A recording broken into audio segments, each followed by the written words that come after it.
And what kind of snark and sarcasm are you going to bring to the chat room tonight? I'm very curious because it's been good lately. The stunning Stacy Tillman Mask, how are you? There's our man Super Quest. And who else we got? Devin, Poetically Mistaken. Gorgeous Jenny. The stunning Nicole Perron. Good to have you here. War Eagle, what's happening? Pac Woman on Twitch, good to see you. Stunning Michelle C. from Australia.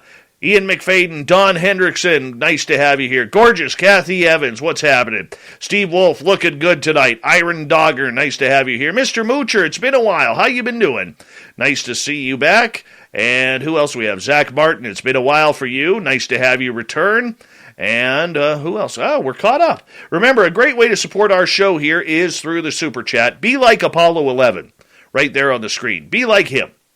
It really helps out what we do. You can also, if you're new here, hi Neil, the security guy, welcome to the show. If you're new here, don't forget to hit that subscribe button and ring that bell because we are here 7 days a week. Lynn Wallington comes in Saturday and Sunday with Spaced Out Weekend at 6 p.m. Pacific, 9 p.m. Eastern, followed by After Hours with Gemma, John, and Big Willie. All right, we're down to a few seconds here. We're going to get going. Hey, Mr. Eon, how you doing, buddy? And Larry A., here we go. Horns up. Let's rock.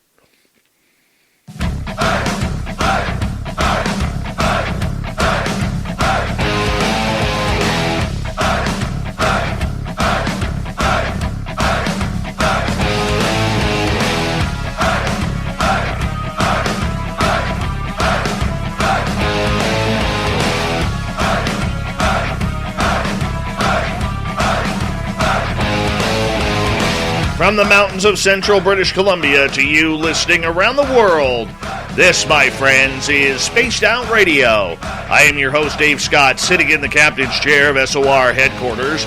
We welcome you to tonight's show on our terrestrial affiliates around North America, digitally on TalkStream Live, Revolution Radio, and KPNL. All of our archives are free. Go to youtube.com/Spaced Out Radio. Do old Davey the favor, hit that subscribe button. You can follow us on Twitter at Spaced Out Radio, Instagram at Spaced Out Radio Show, and now on TikTok at Spaced Out Radio. Our website, spacedoutradio.com, as we have a plethora of features for you. Rock out to Bumblefoot. Read Shirky Poo's Newswire. Check out our swag as well. Tonight's show is brought to you by Chive Charities. Help make the world 10% happier by visiting Chive Charities today. You can find them on our website.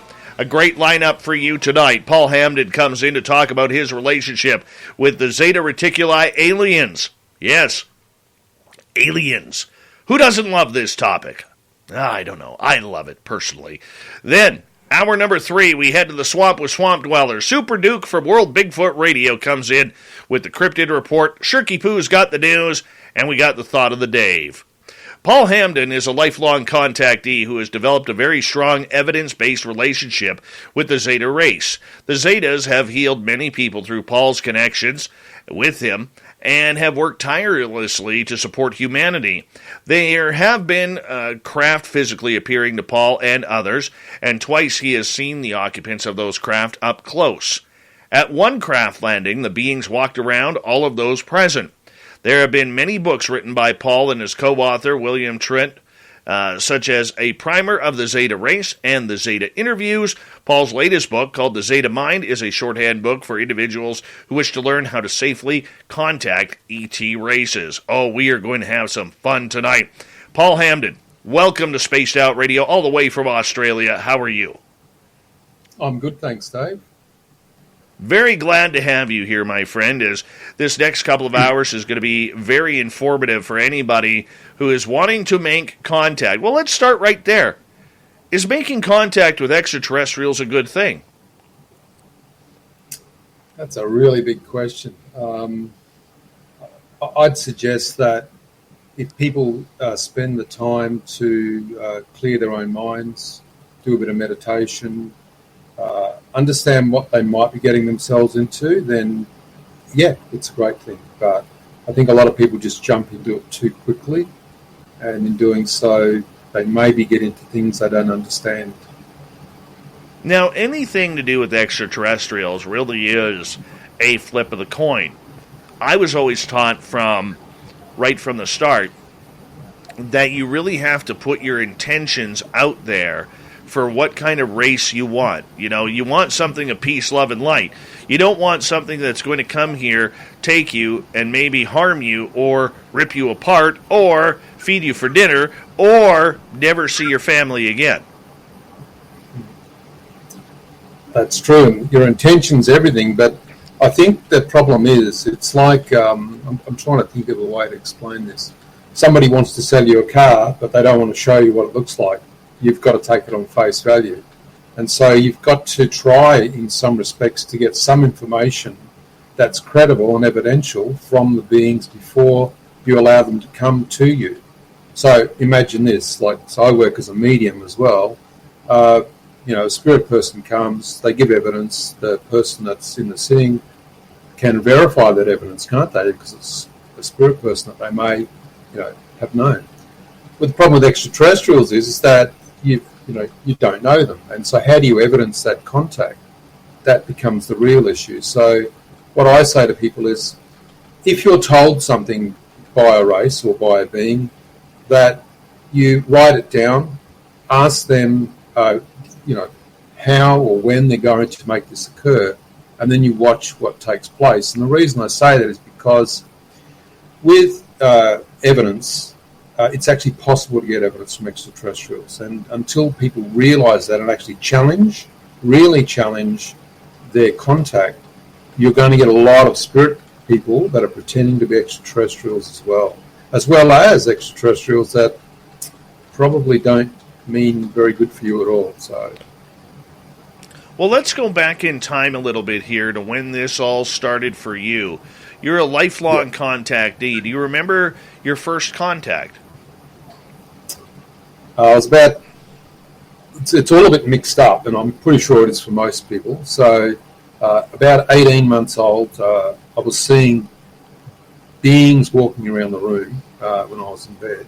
But the thing was, I'm not sure whether they were spirit people or extraterrestrials. It was only when I was 5 that I found myself outside of the house, which was locked, laying on the front lawn. And I was very upset because I realised that I'd been unceremoniously dumped here on the planet. And so, as a 5-year-old, how does a 5-year-old even have that concept? It was dark. I was looking at the sky. I wanted to go home. I didn't even know how I got outside the house. Also around that time, I started to be able to astral travel as well, so I could leave my body. And as a child, I didn't have any fear of leaving my body. I didn't even understand the concepts. And I'd be moving around the different astral environments, find myself outside in a hallway, in the house, and in the morning wake up and my body was with me. It had come to me as well. I don't remember ever going back to my bed. Believe it, when I was 6, I built a craft out of a cardboard box because I was going home. Okay, I'd had enough. Also, then when I was 7, I was told that I'd been shot through the leg with an arrow. Of course, the problem with that was when I actually pulled the arrow out, the blood actually just came straight out of the stick. So, of course, that was a screen memory. So a lot of the contact that I was getting earlier on was screen memories, and I understand why the Zetas do screen memories. It's pretty easy. Then when I was 18, I was up on a 3rd story level in a unit at the kitchen window, and a craft appeared. It looked like it was about 10 metres long, maybe 10 metres away, I don't know. But I said to my mate that was in the do you want to come over and have a look at this thing? Because this was before, computers and the internet and this sort of thing. And he came over and we had a look, and I said, "What do you think that is?" And he goes, "I don't know, maybe it's a craft, because it looked like a Tic Tac, it was just sitting there. We called them cigars back then, anyway. And interestingly, I looked out the window and I could see down, and there was a car coming, and they drove around underneath the end of the craft because we were on the very end of the building. They came upstairs, started pounding on the door, screaming, "There's a spaceship or a craft out there or something." And then the four of us stood there and watched this craft. Now, this means that it's already been 3 or 4 minutes. This has been in Melbourne back in about 1976 or something. And we're all watching this thing, and suddenly the side of the craft, just a portion of it, goes clear, and there's 2 full extraterrestrial beings, about 6, 7 foot, standing there watching us. Now, remember, we'd not seen these beings before ever on TV, magazines, or anything. And we're looking at them and we're going, what's this? Right? And we're looking at each other and we're talking about it. And the thing was, none of us were scared. That was the most interesting part about it. So anyway, next thing we know, they're gone. And we just sort of walk back into the lounge and watch TV. We were all given screen memories as well, so all of us forgot that actually happened. 28 years old, I got what I would class as abducted. It was my first formal introduction. I got out of bed, got dressed. I thought I was going to work. I went to turn the light on. It was dark, and I heard this noise in the corner. I turned around, and a little Zeta, about 2 feet high, jumped on me. And I used to shovel concrete all day, so I was pretty strong. So I had one on one arm, and I had him. That was no problem. And then the second one, he jumped onto my other arm. So I had the two of them, but I was still okay. It wasn't an issue until the third one jumped on me, and I went down like a ton of bricks. And people go that the Greys or the Zetas aren't very strong. 3 of them are stronger than a human. That's all it comes down to, So I don't know what happened then, but I woke up back in bed, but I had my clothes on backwards. That was a bit funny. My shirt was on backwards and I was doing it. I still didn't realise though what was going on because the screen memories were still happening. When I was so I'm going to skip forward. But when I was about 40, I just realised, I thought to myself, I'm not doing this anymore. So I really sat down, thought about it, and decided that the next time I was contacted, I was going to confront them about this, and I wasn't going to let them put me to sleep. So I wake up. There's 3 of them over the top of me, and I've said to them, do not put me to sleep. And they said, okay. And they were removing some technology, and a lot of abductees and contactees have technology. And the technology in the past was physical, whereas now it's etheric technology. So it's a bit different. As they pulled the technology out of the sinus cavity, because I wasn't asleep, it actually cut down all down the inside of my face, and I had blood coming out. But that was okay because I told them that I wanted this to take place. I was not going to be put to sleep anymore. And from that point on, the visits that I've had, I've never been asleep. Through that one instance, I was able to then start to communicate with them because they realised that I wasn't going to harm them, I wasn't going to fight back, and then they started to also want to talk to me about things. And I was able to go through a training process with them while I was awake, where they would come and they would start to train me how to allow them to speak through me, and this is where all the books have come from. And people would go, oh, that's just channeling. Yeah, I mean, that's up to people how they see that. But the first 20 seconds that they were with me, when they left, I was all burnt down the side of my face, the left side. And over 2 years, they managed to get me up to about, I don't know, maybe 20 minutes that they could be there. And each time that they came and did this training process with me, that was for contacting them, I'd always be burnt. And I had people with me in the room, so I always made sure I had about 6 or 7 people with me. They were able to see the Zetas transfigure over my face when I did this as well. So that was interesting. I happen to, probably there's some people in the chat room that have seen this happen before with me. And then over, say, maybe, I don't know, 5 or 6 years of doing this, we got to 2 hours. And so they could talk through me for 2 hours. And I started letting people come and see this process take place. And they could talk to the Zetas. And William Treneat then contacted me and asked if he could come over and speak to the Zetas, which he did. And he wrote a primer of the Zeta race with all the technical information that they gave him. And we also transcribe the book, the Zeta interviews, which is about 500 or 600 pages, and that's only about 10% of what they've said. So yeah, it's been really interesting. They've done a lot of healings with people, and they've been fairly successful as well. So to me, it's all about having moved from that, what a person would consider to be abduction contact, all the way through to a situation where you can now actually not be taken anymore, but if they want to speak to you, they just come. There was a situation in New South Wales where I'd spent 2 weeks vectoring in a craft in my sittings, and I invited about 20 people to come, and that's a whole story in itself, but the craft did land and they came. They walked around everybody. So some of the people that, I'd say at least 70% of the people that were at that craft landing, they were in an altered state. It was outside. We were all sitting in a circle. It's not unusual when you're confronted by extraterrestrials that you aren't altered in some way, especially consciously. And also the frequency of the craft also causes people to change their, what I class as the local construct of the mind. And a lot of people would black out, I guess. But a couple of people didn't, and I actually spoke to some of them the other day again. And one of them came onto a show or an interview that I was doing and said yes, that they were there. They didn't see them because they were a bit scared and had their eyes closed, but they could hear them walking around. And Zetas actually walked up and put their hands on everyone's shoulders as well.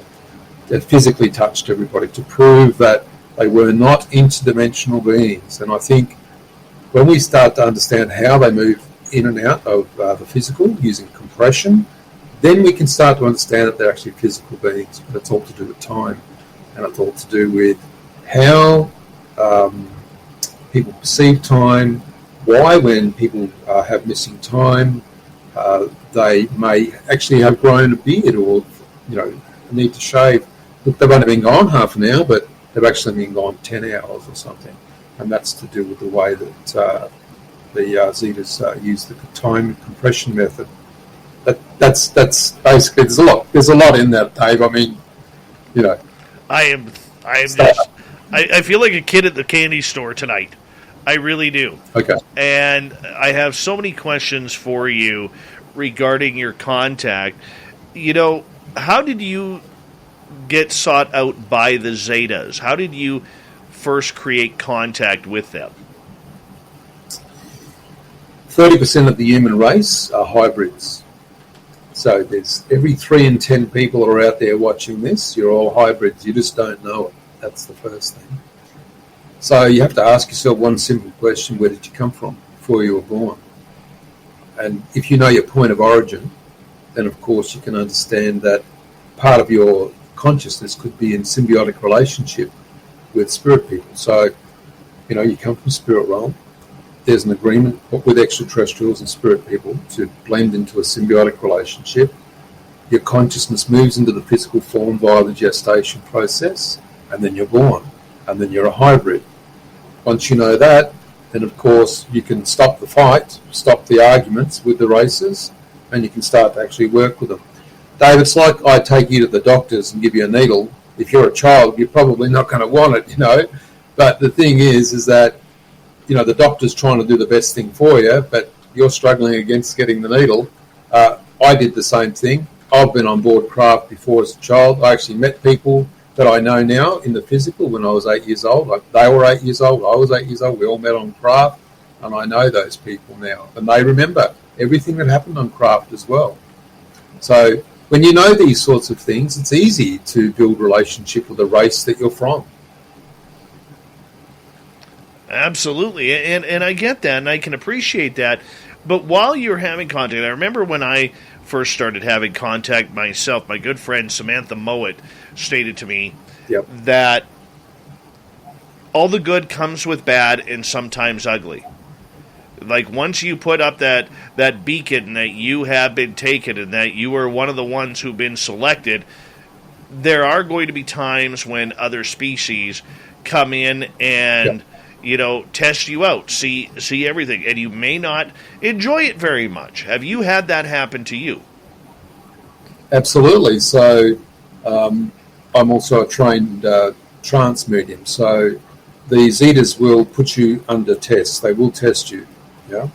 So I also do remote viewing, and I had chosen to remote view somewhere where I knew the greys were. And I just want to explain something. The grey species has 63 races. 62 of those races have a collective consciousness. The abductors, the ones that abduct people against their free will, they're not part of the collective, and that's really important to understand that.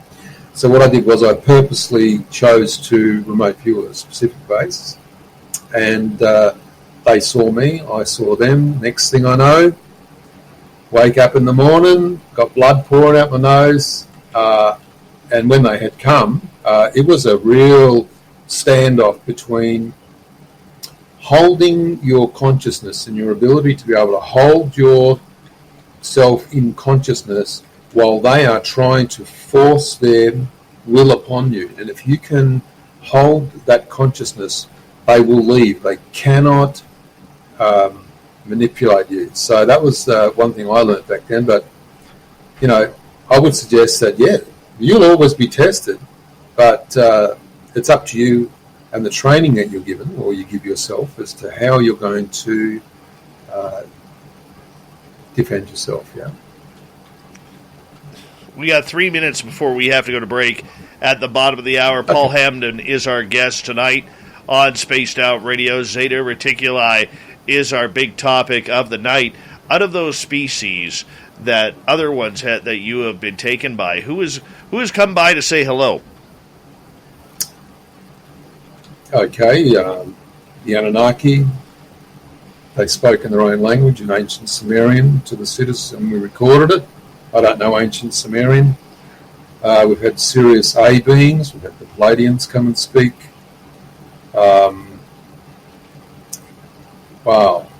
I don't know. Maybe about 6 or 7 races, yeah. You ever wonder why you? I actually don't care why me. Really? That's the difference. That surprises me. Yeah, I just don't care. No, I believe that every person has the ability to contact other races. Yeah. But what stops people from contacting other races is either what they've been told to believe, what they fear they may encounter, yeah, or what they've mixed with some of the experiences that they've had, and some of those experiences have caused them to fear to step out into the unknown. How come you don't care? I think it gets to the point where you have been trained, and if you're trained, then it's not I guess the fear's gone, and that's all that really matters. And to be honest, Dave, with UAP disclosure, what's about to take place in regards to the planet and consciousness, it's a good space to be in, because you can understand from their perspective that they're going to disclose in specific ways as well.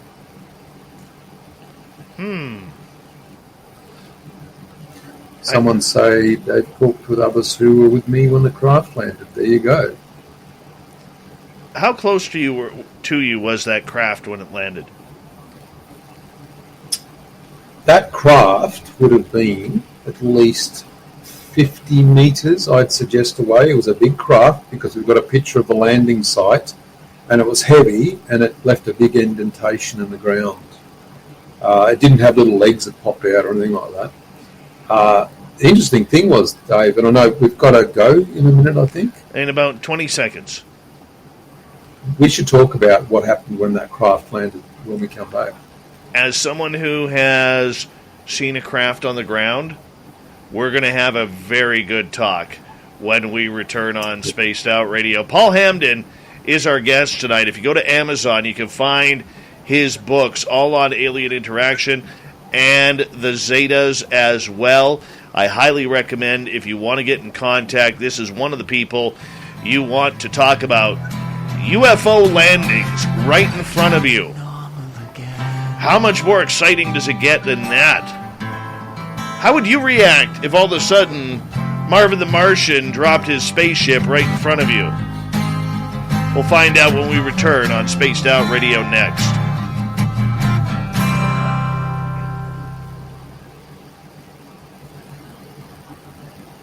All right, we're clear, man. Just remember the audience can hear us on YouTube. Yeah, I'll try not to cough. Coughing's fine now. But I might just have a leg stretch if everyone. Yeah, go right ahead. Go right ahead. Okay. I can handle these people. They're all right. Oh, that's good. That's fine. Yeah. Oh my God! I can't wait to talk about the landings. Oh, I'm excited. Excited. Excited. Excited. Excited.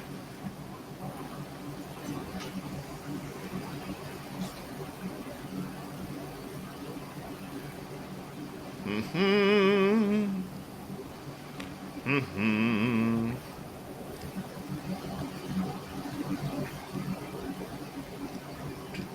Do.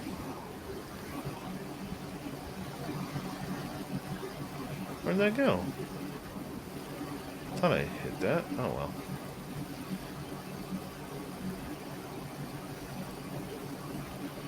well. Swang, and welcome to the show. What a load of crap, he says. Well, then why are you here? Answer your own question. What a load of crap that you're here. Shadows of the Moon, Paul Vidal. Doesn't Paul Vidal sound like he should have his own shampoo? Mm-hmm. That was a very fast half hour. I agree, people. I agree. Hey, I want to all remind you that we are going to Las Vegas for the SOR fan party on April 22nd to 24th. We want all of you to come on down if you can and join us. We are going to be hanging out all weekend. We got a schedule up on our website. We're even going to be doing a live show in Vegas that Lynn Wallington is going to put on. Yeah, we're going to get some pretty cool guests there. We're going to lock that up at the Golden Nugget on Saturday the 23rd. I highly suggest, I think we got about 20 confirmed so far. If you go to info@spacedoutradio.com, that's info@spacedoutradio.com, let us know that you are coming. You have to be 100% coming, because we're going to bring you an SOR swag bag to go along with that as well. So we appreciate that. Thank you very much. And, yeah, we're going to have a good time here on Spaced Out Radio in Vegas, April 22nd to 24th. And, yeah, Lynn is doing great. She's feeling wonderful. She did last weekend. She'll be back in the hot seat this weekend, Lynn Wallington. Saturday and Sunday, 6 p.m. Pacific, 9 p.m. Eastern. And then right after that, it's the fedora-wearing John Hudson. It's the gorgeous Gemma Jade. It's the big Willie Townsend for After Hours, taking you deep into the night. We got y'all covered here 7 days a week here on Spaced Out Radio's YouTube channel. And hello, Truth Seeker Jen. Welcome to our channel. Yes, we actually do believe this stuff. So welcome. Sit back. Enjoy the woo. That's what we do here. All right. So, yeah. It's all in good times.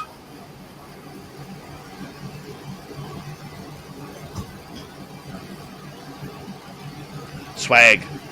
Or swag. Swag. Whatever way you want to pronounce it. Gorgeous Jeanette Sanchez, what's up? Ufologist, good to see you. Oh, hey, Clam. What's happening?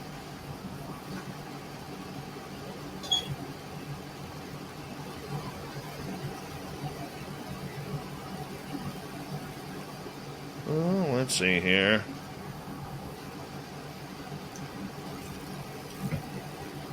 We have just over a minute, my friend. Guillermo, you'd have to contact MUFON. Hi, Looney. What's happening?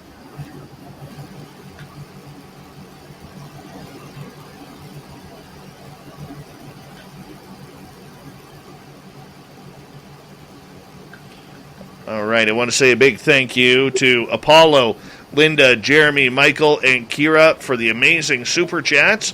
Hi, Susan A. Hearn in Provincetown. We love you.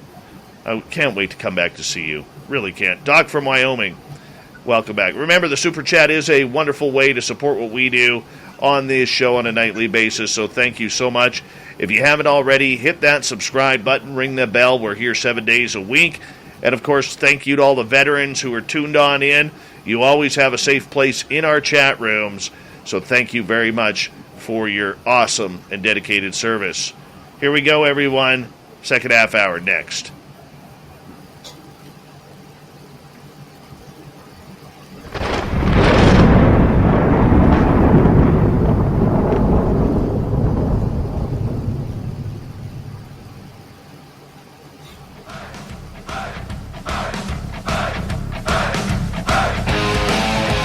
Second half hour of Spaced Out Radio is now underway. My name is Dave Scott. Thank you so much for taking the time to join us. We really do appreciate earning your listening ears wherever you are on this beautiful planet we call Earth. Reminder that if you missed portions of this show or others, check out our free archives by going to youtube.com/Spaced Out Radio. Do old Davey the favor. Hit that subscribe button. Our website, spacedoutradio.com. We have a plethora of features for you, including rocking out to Bumblefoot, reading Shirky Poo's Newswire, checking out all our swag. Follow us on Twitter at Spaced Out Radio, Instagram at Spaced Out Radio Show, and now on TikTok at Spaced Out Radio. Author, experiencer Paul Hamden is here with us tonight, all the way from Australia, talking about his relationship with beings from Zeta Reticuli. You can find all of his books on Amazon. I highly suggest these are good ones in order to make contact with extraterrestrials. And right before the break, Paul, as we bring you back in, UFO landings. I'll tell you, there is nothing that shakes you or breaks you as much, outside of seeing aliens themselves, than watching a UFO on the ground. Tell me about your experience. I will, but just wanted to make sure that you understand the books actually aren't on Amazon, so that's the first thing. If they're on there, they're not supposed to be there. that's the thing. We give away a lot of books, so a primer of the Zeta race is free. The Zeta interviews is free, and people shouldn't be buying them. These books are quite thick. One of them's like 550 pages. They're all free. They're free. They're available on the-zeta-connection.com. And there are some books there that are for sale, but we give away most of the things that we do for free. That's the first thing. Well, there we go. I apologize for that then. No, that's all good, Dave. I just don't want people to buy stuff when they don't have to, you know what I mean? No, I think that's wonderful that you're doing it for free. Absolutely wonderful. All right, UFO landing. Tell me about yours. Yeah.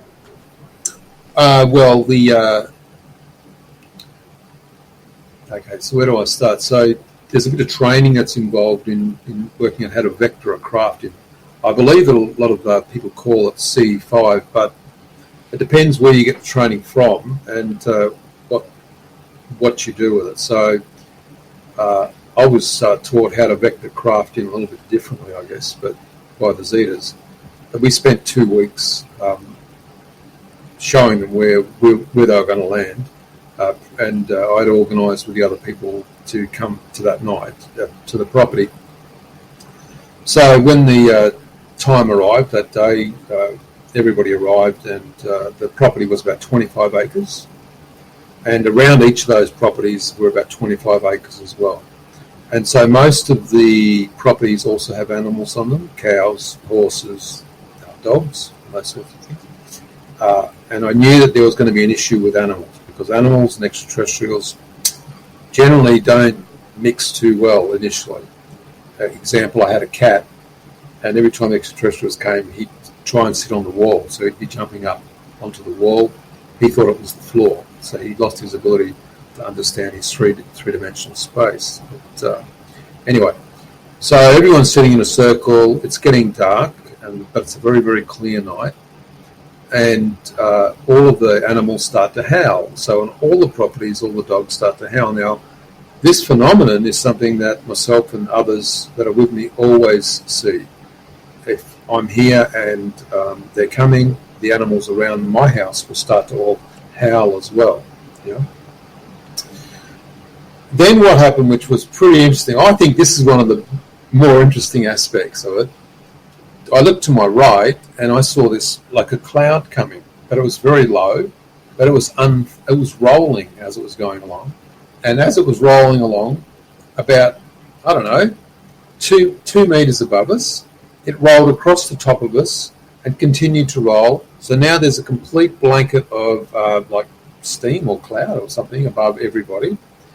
And we still hadn't heard anything happening at all, except for the dogs, howling. And so that was after a couple of minutes. So now the steam's more calm now. And it was pretty interesting when that happened. I was fully cognizant, as were other people at that point, people were watching this take place.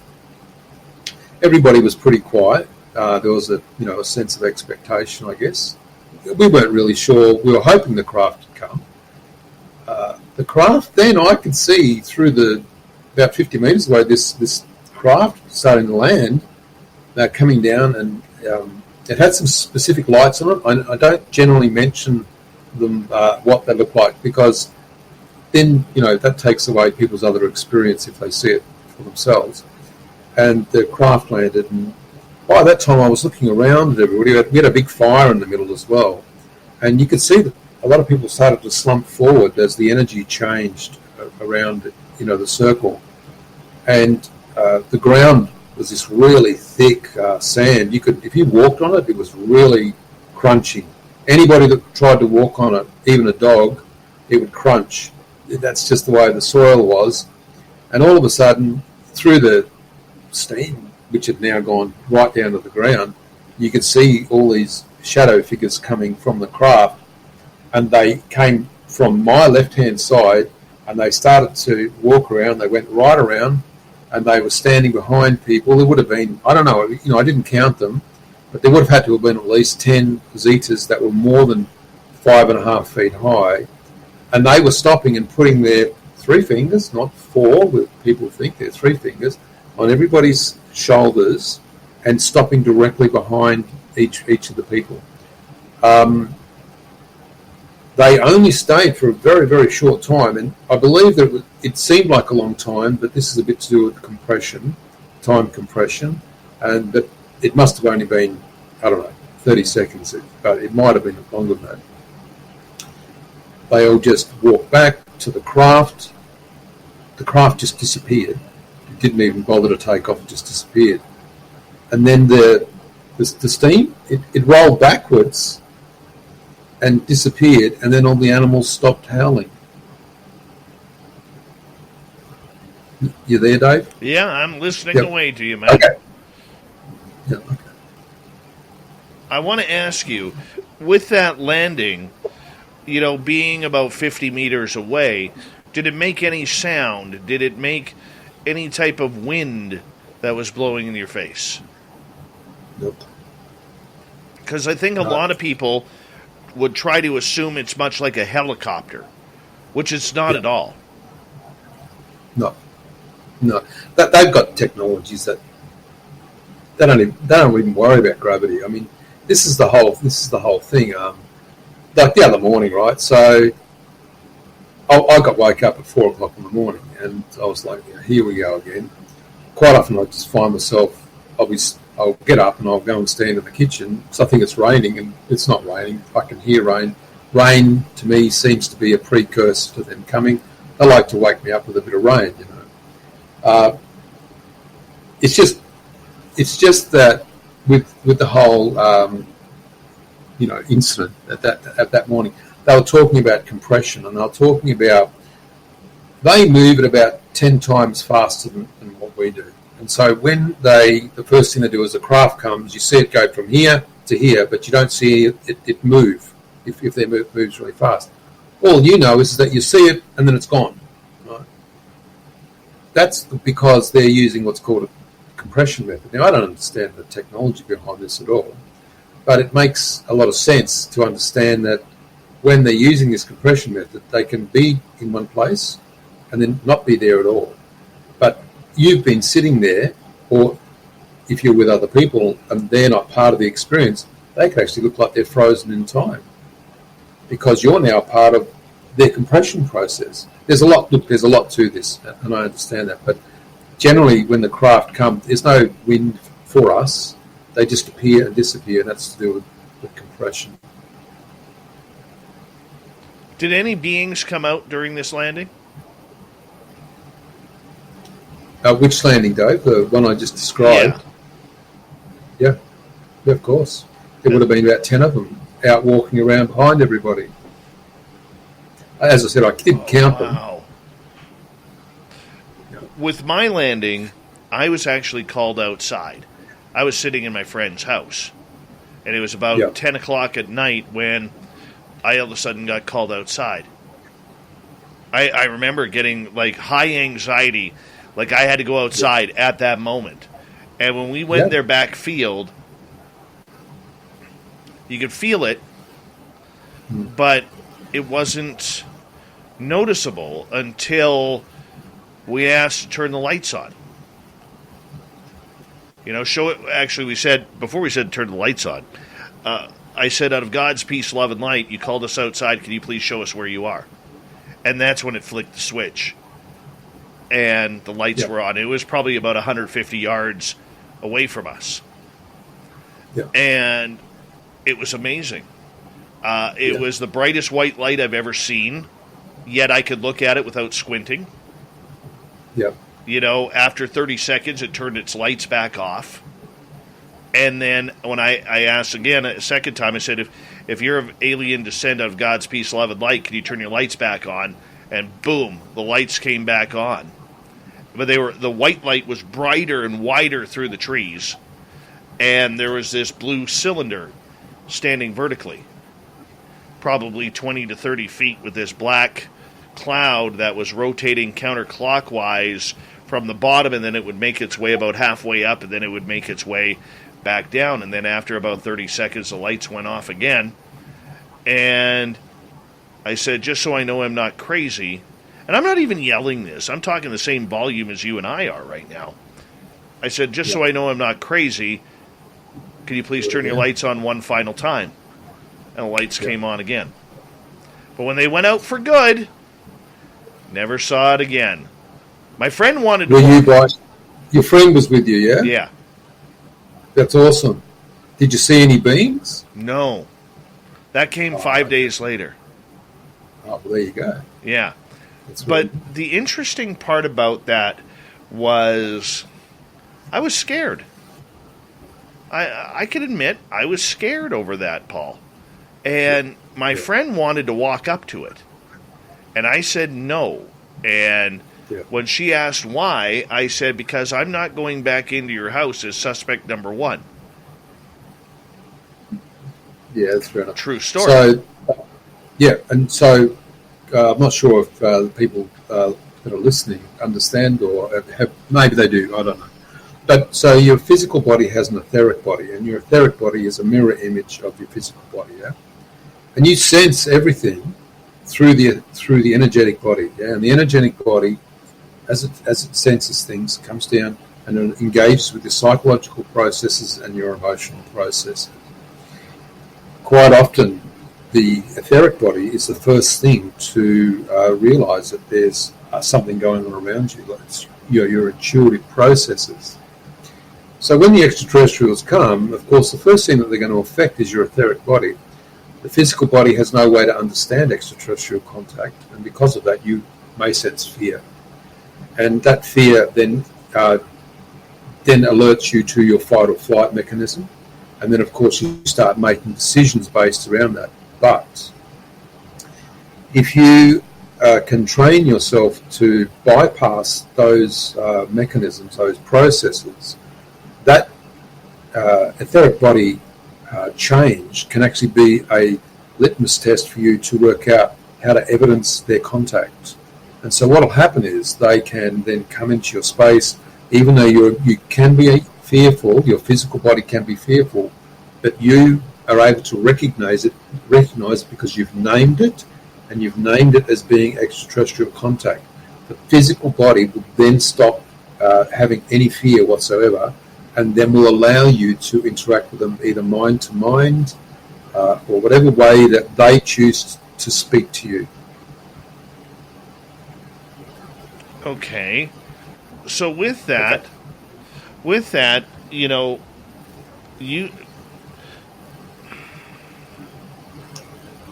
if somebody were to walk up to a craft like that, yeah, what would happen? The only example we have of really anything like that ever happening is back in 1967 with Stefan Michalek in Falcon Lake, Manitoba, Canada, where the craft that took off in front of him burnt his clothing and left him with these weird dots on his chest. What would happen? What would have happened if you would have walked up to the craft, or I would have walked up to the craft that I saw? You'd have been burnt. You would have been burnt, yeah. And so this is the thing, is we have to understand why we're going to be burnt. So the difference is the vibration. So that the craft is vibrating at a specific frequency, yeah? We're vibrating at another frequency. Now, It's like you stand in front of a heater, or you go outside, okay? So you can't see the UV coming from the sun, but if you stand out there long enough, you're going to get burnt because your cellular body, your cellular structure reacts to the UV. Now, because the craft vibration is 10 times higher than a human physical vibration, as you go to step towards this thing, you're going to be stepping into its field, and then your cellular body will react by being burnt. Also, your physical clothing will also be damaged, or could be damaged as well. So, this is what they do when they take people. Okay, so I'm giving you information I'm not sure you've heard before. When they take people, what they do is they change the frequency of the person in the room, in their room. And generally, if there's two people in bed, they'll change this person's frequency, the other person will be blacked out. This person's then shifted up into frequency, they're unconscious, and then they're moved on craft.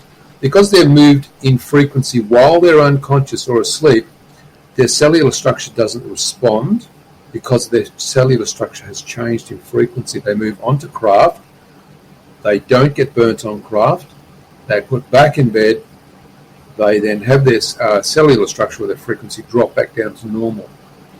The issue is that you may feel like you've been hit by a bus the next day, but that's the process that they use. Had that happen before. Yeah. You know, we got about 6.5 minutes before we got to go to break. At the top of the hour, Paul Hamden is our guest tonight on Spaced Out Radio. His website, the-zeta-connection.com. If you want to check that out, we'd appreciate that. Paul, number of people would love to make contact. Maybe some for the first time, maybe some again who have, for one reason or another, stopped having contact. How is there a difference between new people having contact and people who have had the contact stop but want to restart it again? Yeah. So I would suggest that a couple of things take place. And to be honest, Dave, this is a fairly complicated area. So I want to mention that the people in the past, 70 years ago, would have had implants. And those implants would have been specifically used to identify from a positional point where a hybrid was on the planet. That's the first thing. If that person's had that implant removed, that's going to be an issue. Yeah. I would suggest a couple of things. So for the person that wants to make contact, that they should really spend every day a portion of some time every day, not every day, meditating and setting the intention for contact. Making sure that there's no fear associated with that, because they don't want to bring in entities that are going to cause them any issues. That person should also evidence their contact by asking if they get mind-to-mind contact. Okay, you're talking to me. What is it that you're going to be doing for me? When are you going to do that? And that way you're going to be able to work out the difference between when your mind is telling you things and when they're telling you things. Because if it doesn't come to pass, it was your mind. And if it does come to pass, i.e., this was going to happen on this specific day to you in your life, yes, it's possible to read your own etheric field, but if they're telling you this, then they're trying to provide some level of evidence to you. For a person that's previously been contacted, if you want to craft to come back, the Zetas have told us that it's all about behaviour, and not bad behaviour or good behaviour, these sorts of things. But behaviour as in humans are very, very busy, their minds are busy, their lives are busy, they sort of, I'm going to meditate now, 10 minutes, bang, go on, those sorts of things. You've got to make a lifestyle change. You've got to work out how you used to have contact and what's changed for you now not to have contact. And once you work out the difference, you move yourself back into that space where you had that contact previously. And that's through meditation exercises, stillness.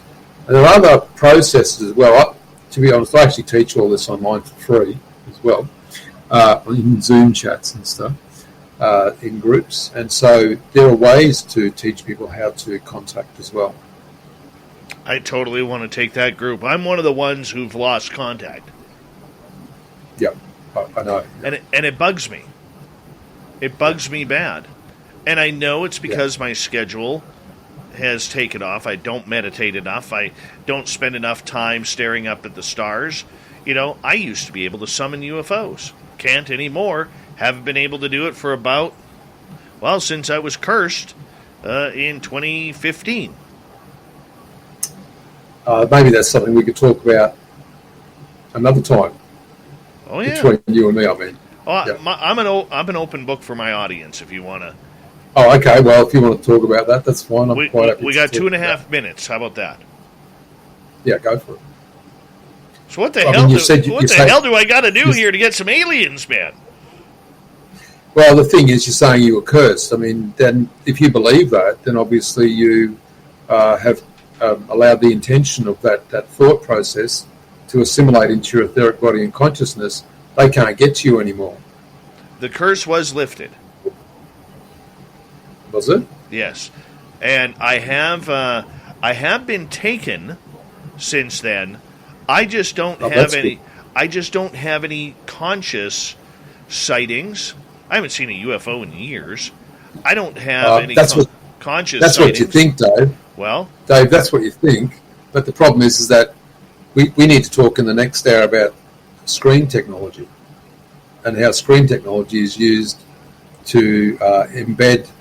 And the reason it's used to embed and to give memories, blank memories, false memories, and the reason that they're given. I'm so lost, but so intrigued right now.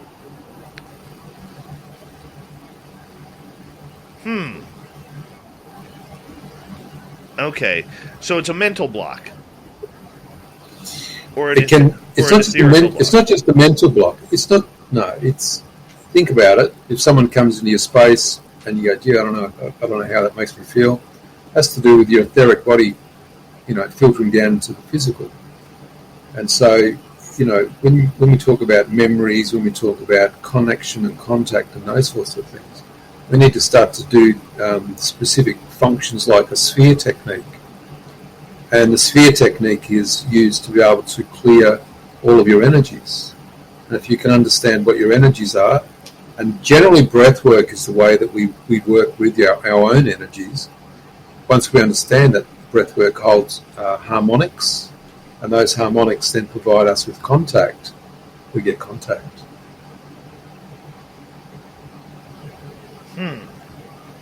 That is points to ponder as we prepare to go to break here at the bottom, or make that the top of the hour here on Spaced Out Radio. Paul Hamden, ET contactee with the Zetas. We're going to figure this out. How do we make contact? What do we got to do? And what more can we do? Oh, my God. My mind is blown right now. Absolutely blown. Paul Hamden's website. Let's get it for you. the-zeta-connection.com. You can check out his shop, his blogs, testimonials, have an experience for yourself. Check it on out. We will return with more alien talk here on Spaced Out Radio when we return for hour number 2.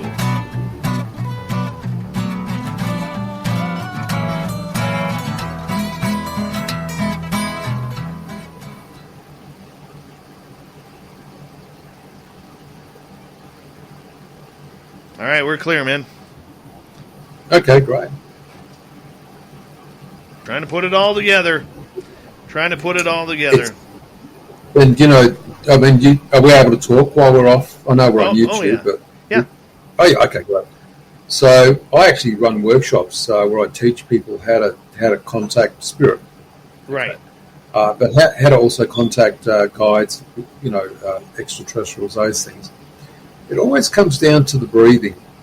If you can learn about your breath work, and a lot of yogis, people that do yoga, they talk about pranayama, all that. If you can work out your breath then contains energy, and it also contains harmonics. Now, if you can breathe in a way that causes your etheric body to expand, like so from here out, as your etheric body expands, if you set the intention for contact and you understand the difference between your energy and another being's energy, when they come, you will sense the difference. Yes. You see? That's the big problem. People are so blocked up that they can't, even when they, the spirits come, say a spirit easy to talk about. A spirit person comes that loves you, a parent or a grandparent or whatever. I've got a spirit above me. And so when they come, you can't sense them. People go, I can't sense spirit. But actually, they're really trying hard for you to sense them. But it's more about breathing correctly, building the energies, expanding your etheric body, understanding the difference between your energy and theirs, and then when they come, you actually can sense them. And that's how mediums work. Is that a doorway behind you on your right? This is a corner. Ah. Something in the corner, too. Yeah, I know. I've always been able to see spirits like I can see you, so it's been easy for me. Mm-hmm. Hey, Bim Jim, how are you? Good to see you. Who else has joined us here? Let's see here. Hi, gorgeous Nikki. Yeah, that's a great guess. Evan Walters, do aliens fart? Probably. Why not? Everything's got a release from there. These are the questions. Interesting question.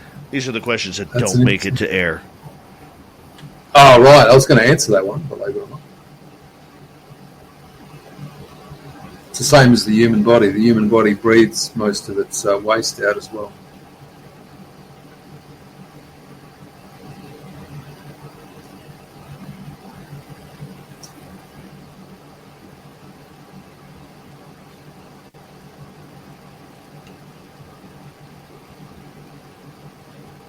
Thanks, Clam, for the password. Reminder this weekend, Lynn Wallington, Saturday and Sunday for Spaced Out Weekend, 6 p.m. Pacific, 9 p.m. Eastern. Then right after, Big Willie, Gemma Jade, and John Hudson take on the after-hour show as we got you jam-packed on the weekends. 5 hours of broadcast entertainment starting at 6 p.m. Pacific. I'm still here Monday through Friday. Nothing more, nothing less. Nothing changes. But I'm still having fun. All right. Thank you to Apollo, Linda, Jeremy, Michael, and Kira for the amazing Super Chats tonight. The Super Chat is a wonderful way to support what we do on this show on a nightly basis. So thank you so much for the love. And all the veterans out there tuning us in, we really appreciate each and every one of you. Don't forget Vegas, April 22nd to 24th. Who's coming? Who is coming? Your name has to be registered at info@spacedoutradio.com, so that way you can get a swag bag from me. That simple. We're going to do a live show in Vegas at the Golden Nugget. I'm booking the room this weekend, and we go from there. Mennonite Abe is going. Yep, Mennonite Abe will be there, bringing his Mennonite Bible and everything.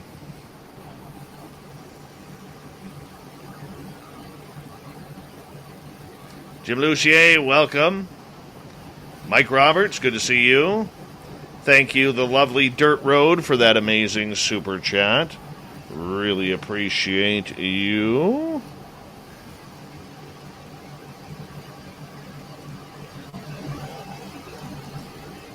Larry, I have tinnitus as well, and I can meditate. I mainly meditate in the shower. That way, excuse me, that way I don't hear the tinnitus as much. Gorgeous Teresa will be in Vegas.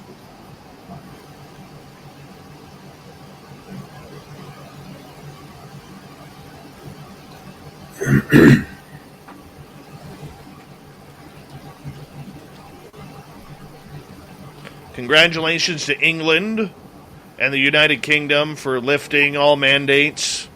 Let's get that shit happening here in North America and Australia, please.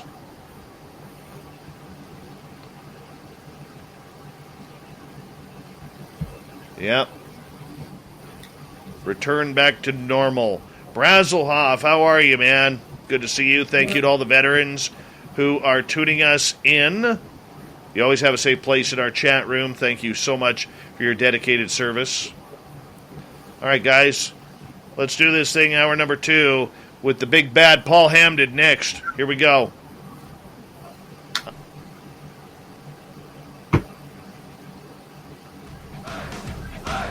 You're listening to Spaced Out Radio with Dave Scott. Follow Dave on Twitter at Spaced Out Radio and on Facebook, Spaced Out Radio Show. Here we go with the second hour of Spaced Out Radio tonight. Good to have you all with us. We really do appreciate earning your listening ears. Hi to everyone listening in on our terrestrial affiliates around North America, digitally on TalkStream Live, Revolution Radio, and KPNL. All of our archives are free. Go to youtube.com/Spaced Out Radio. Do old Davey the favor, hit that subscribe button. The Desert Clam has set the password for tonight in the SOR Space Travelers Club. Bahadur. Bahadur is your password. Use it wisely, Space Travelers, as a clam sets the password each and every night right here on Spaced Out Radio. Our website is spacedoutradio.com. We have a plethora of features for you. Rock out to Bumblefoot, read Shirky Poo's Newswire, check out our swag as well. Follow us on Twitter at Spaced Out Radio, Instagram at Spaced Out Radio Show, and now on TikTok at Spaced Out Radio. From the-Zeta-Connection.com, we bring in Paul Hamden. What's it like to have contact with extraterrestrials? Paul, welcome back. Thanks, Dave. All right. I know there's going to be some audience questions coming for you from the chat room, but I want to ask you this in regards to the Zetas and everything that is going on in your world. What is the message that the Zetas have for us here on this planet? Okay, so the thing is everybody wants disclosure. Yeah. Have you heard about the UAP disclosure process? Oh, yeah. I guess? Yeah. The Zetas and other races are saying they want disclosure as well, but they can't disclose at this point, not the way... disclosure won't be the way that humans want it to be, and there's a reason for that, and we talked about this previously, but it's to do with vibration. So you can imagine, a craft lands and everybody's there, it's all great, and next thing you know, humans start walking towards the craft to get burnt, black out, and a whole lot of other stuff takes place, and next thing you know, it's not going as well as they thought it would. And the other thing is obviously that if the Palladians landed, I guess people would be like, oh, g'day, this is awesome. But if the Greys landed, or the Zetas, it'd be like, we don't want you guys, you don't even... whatever. But, so I guess it depends on people's perceptions about what an extraterrestrial is, And from a serious note, there are people that obviously... they've been abducted, they are being abducted, they haven't resolved their abductions, they're not able to speak to the beings that are taking them, they don't even want to be taken. And so the last thing they want is for extraterrestrials to be landing all around them. But the benefit of some level of disclosure is going to be that those people that are being abducted and telling people or not telling people about it, is their information is going to be validated. The minute a craft actually shows itself in a way, globally, and I know that there's tic-tac videos and all the rest of it, and people are saying they don't know where it's from and all this sorts of stuff. This is going towards a level of disclosure that's like a train. It's just going fast. And the thing is that the extraterrestrials are saying, well, how do we manage this? Because there's a lot of people that have had contact. A lot of people haven't resolved their contact. A lot of people are saying they want contact, but the truth is, if they actually had it, what happens to all their belief systems in regards to contact? People have a lot of religious beliefs. What if they found out certain truths about the planet that they didn't know before? There's a lot of psychological issues to deal with before things truly take place. Now, you had a craft landing, and I think you were saying something about if you come in love and if you come in light, I believe, or something, show yourself. Is that what you said before? Yeah, peace, love, and light. Right. You said peace, love, and light. But what if,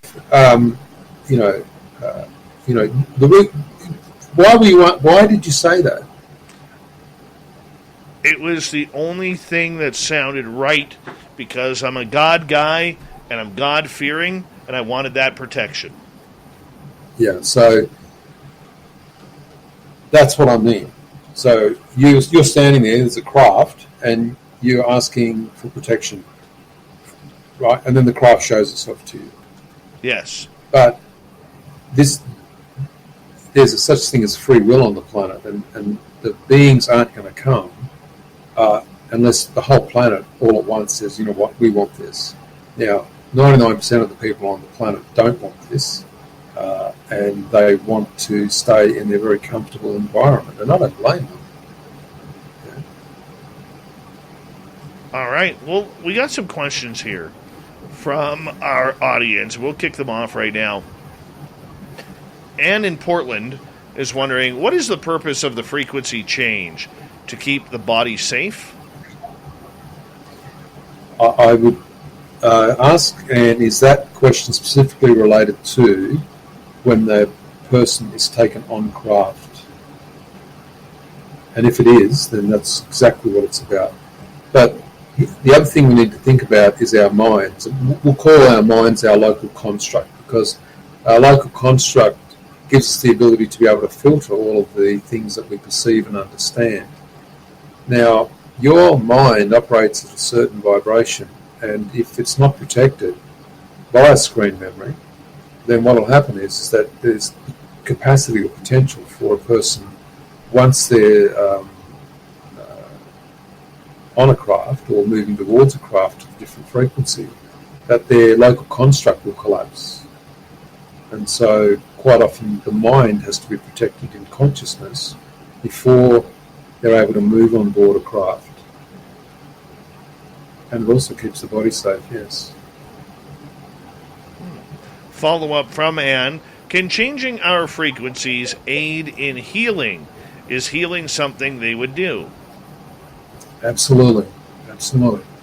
So people know about the chakra system, and the chakra system's obviously multiple systems, but the Zetas say that it's not just about the chakras, it's about the etheric body. And if you think about when you watch deep water running in a river, it runs like it's still, but you'll see eddies in the water as it's running, slowly. The etheric body is exactly the same. And so the etheric body, if there's unwellness in any part of the etheric body, there'll be a distortion of that vibration or that frequency. And so if you're able to actually increase through your breath work and through meditation your etheric body and your own vibration, then of course you're going to bring to yourself healing. And yes, they do heal. Alex is wondering, what is the average frequency value of a human body? I would suggest that you'd need to look up the Schumann frequency. I'm not like 7 point something. And this is the whole point, is that the Schumann frequency dictates what we can remember. And so I'll give you an example. If you're from Spirit Realm, so you come from Spirit Realm, you know everything about yourself in Spirit Realm, then you come through, you incarnate, you're born, and you then can't remember anything. And that's because of the Schumann frequency, we've been told, okay? Now, even the spirit people that come through have talked about the Schumann frequency. The Zetas then told us that when they put in screen memory technology into contactees, that they are using the same Schumann frequency to put in or implant those memories, or even those blank memories where you can't remember a specific event that took place. And that's because they don't want those high frequency memories that you've got to come forward, because you haven't been able to resolve them correctly at this point. You've had no time to resolve your contact, and a lot of people have too much fear in regards to contact. All right, let's move on here with our audience. Jim is asking, what are your thoughts on the Greys eating people? Holy cow. I think that's a really good question. So I know about reptilians. I've met some. I know about other races. And the Greys don't eat anybody. That's one thing. For a start, they generally, I'm not sure if you know about this, but they only use a clear liquid. And that liquid is either taken by mouth or rubbed onto the skin to provide nutrients. That's what's providing the smell when people have contact with the Zetas and the Greys as well. So some people go, wow, there's a really strong, pungent smell. That's to do with the type of supplements that they take. And absolutely not. There are no Greys eating people. I would suggest that if a person has had that experience, that another entity that they were working with may have implanted that memory for them, so that that's what they would believe. Okay. So we don't have to be worried about the Greys taking a fork and knife to us. No, Dave, not at all. Okay. I've been on craft for over 60 years, and I've never seen a knife or a fork. Okay, maybe they're caveman-like and just pick us up like hot wings. Yeah, wow. No, it never happened. And I've seen plenty of people on craft as well. As I said before, an hour ago, I met another person on craft when I was 8. But we were able to view all of the people on the craft as well. And being on craft is a whole conversation, isn't it? I mean, when you're on a craft, what do you see? What technology do you experience? What other life forms are on craft? Like, here's some things. What about people see human containers on craft? How are they created? Why are they created? Are they humans? No, they're not. They're not humans at all. What about how do the Zetas incarnate? How do they move from one form to another? They don't have a spirit realm. So when they leave their container, they can, through maturation, just move straight into the next container. They've created one via their DNA. There's a lot of interesting things to know about their technology. All right, let's move on. Grantavius is wondering, does the whole planet have to be at a certain vibration or frequency before the Zetas make themselves known to all? I would suggest that there's been a pretty big shift in the last 6 months there in the astral. So most people, when they go to sleep at night, they move out of their body a little bit and they sit in the astral while they're sleeping. And the Zetas have said to us that the astral's expanding. And as the astral is a replicate of all thoughts of humanity, as that astral realm becomes larger and larger with more and more thoughts, more and more intention for contact, what will happen is at some point there'll be a tipping point. And that tipping point will allow them to then abide by the planet's free will and the free will allow them to actually show themselves to people because of the fear factor, the lack of fear. Apollo was What wondering... is the relation? Oh, go ahead. Continue, please. Oh, okay. No, I can see the question. That's fine. Okay, Apollo was asking, what is the relationship between the spirit world and the Zetas? Okay. So, spirit realm is a lovely place, and it actually exists. And I'm guessing a lot of people that are going to watch this video will know of a loved one that's come to visit them from spirit realm. A lot of mediums and other people are able to see spirits as well. Spirit realm and the extraterrestrials don't ever meet. Extraterrestrials are not allowed to go into spirit realm because of their frequency differences, and also because you have free will here, and your free will means that you are able to determine what you will and won't accept. When you're in a spirit realm, because you're in a spirit realm, you cannot be influenced at all. And in saying that, extraterrestrials will not, under any circumstances, no matter what the race, will not enter into spirit realm. So there is no real relationship between spirit realm and Zetas or extraterrestrials. Eugene would like to know, what have the beings told you about life after death? The beings didn't have to tell me anything about life after death because, I'll give you an example. I've been a medium my whole life, since I can remember. And I've had people come to me, talk to me as spirits, and then I found out that an hour later that their body's been found. And so they'd been talking to me for an hour, and then their body had been found, that they'd been dead an hour ago. So those spirits are able to talk for themselves. They don't need the Zetas to or any ET to tell us about spirit realm. Spirits talk for themselves quite clearly. This is to do with things like communications through trance mediumship, physical mediumship, which involves ectoplasm with some mediums, and especially the mediums in the past. And in the past also there were mediums like John Campbell Sloan and other physical mediums that had independent direct voice. And that means that the spirits could speak into the air by themselves using an ectoplasmic voice box that was created from a medium's life force. And all those discussions are documented in books that are freely available on the internet by those mediums from back then. Let's continue on here. Grant Tavius is wondering, what species of aliens are among us today on Earth? Well, there's a lot of conjecture about that, but I would suggest that there are, hybrid Zetas, hybrid Palladians, and hybrid Sirius A. Sirius B is an aquatic planet. There's Arcturians. There's a wide range of beings that are incarnated as hybrids today on the planet.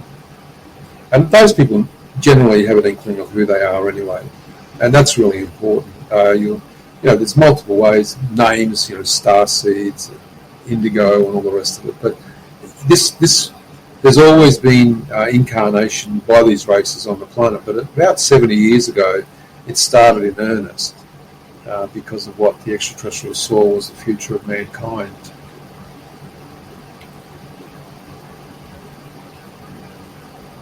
Brazelhoff is wondering, ever seen a gray with sharp teeth?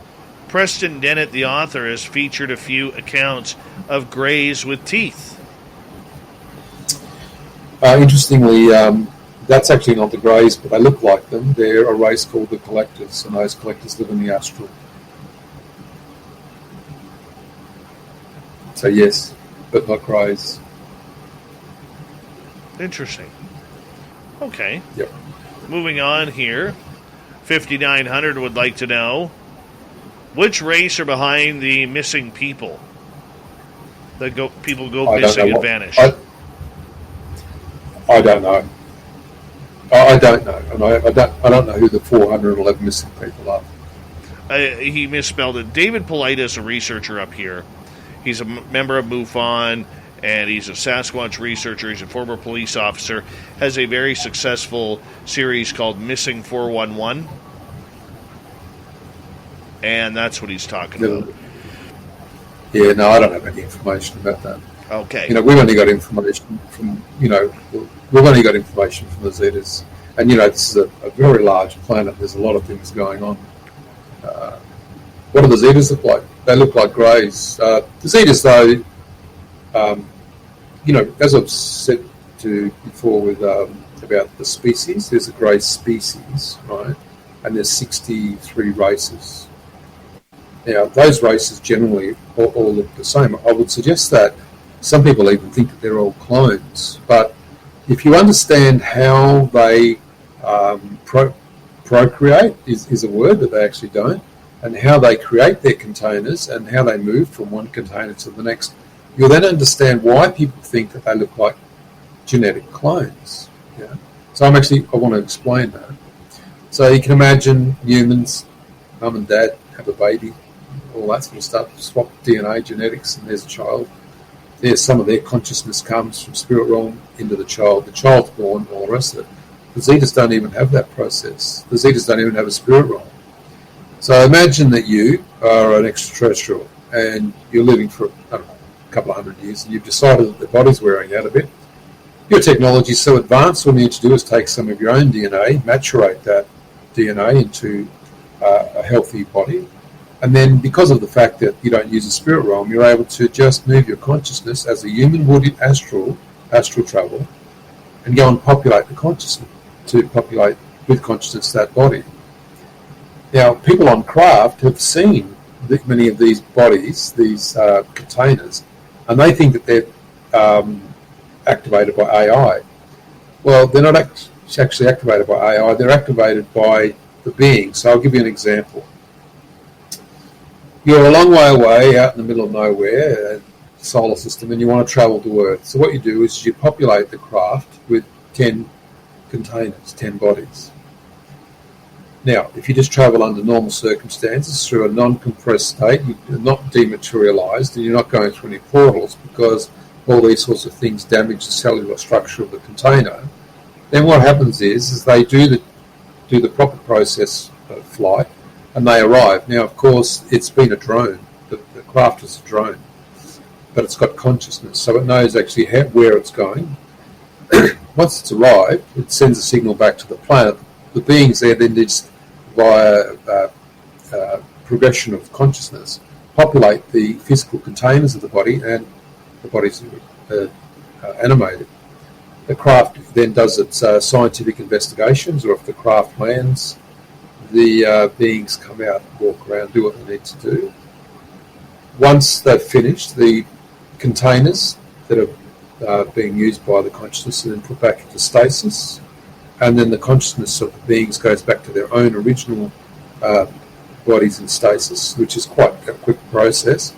They come out of stasis on planet, and then the craft moves back to its original destination. It could take months. And that's why quite often when people are taken aboard a craft, they could see all these containers around the walls or in stasis or whatever.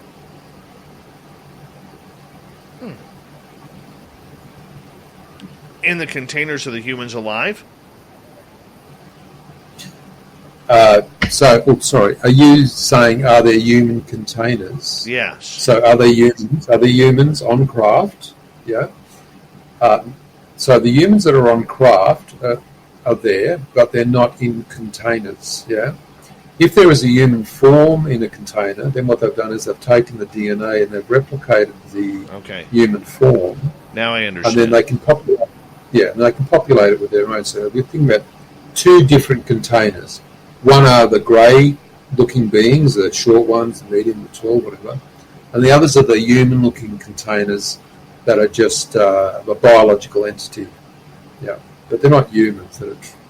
All right.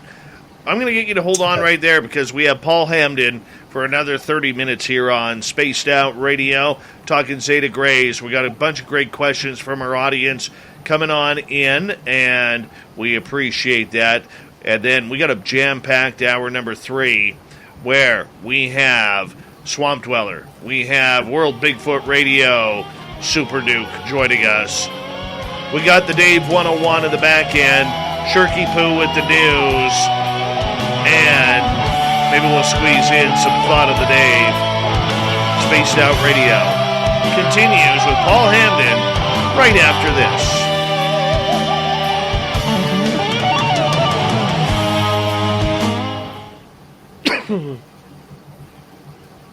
We're clear. All right. Leg stretch time. Yeah, you go right ahead. I'm just marking our next question here, so it's all good. Yeah, it's a good question. I'm just going to mute for a second. Yeah, you go right ahead. All right, Lester Taylor, good to see you, my friend. Neil the security. All right. And Pine Island Research, welcome back. Solaire, what's happening, man? Let's see here.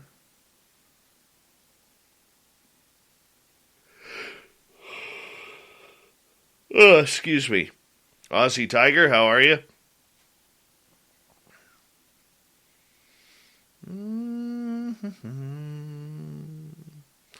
Morning, Chris Mo in Austria. TMI, good evening to you.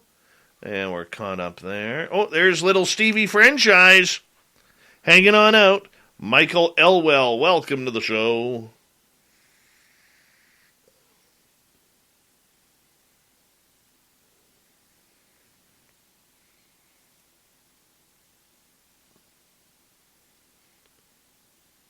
I hope you guys are enjoying Paul as much as I am. I know, Ian. I know. It's flying on by.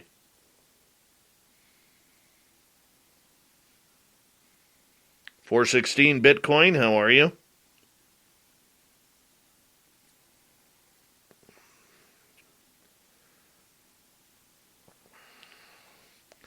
I'm an adult man too, FFS. Oh, you're funny.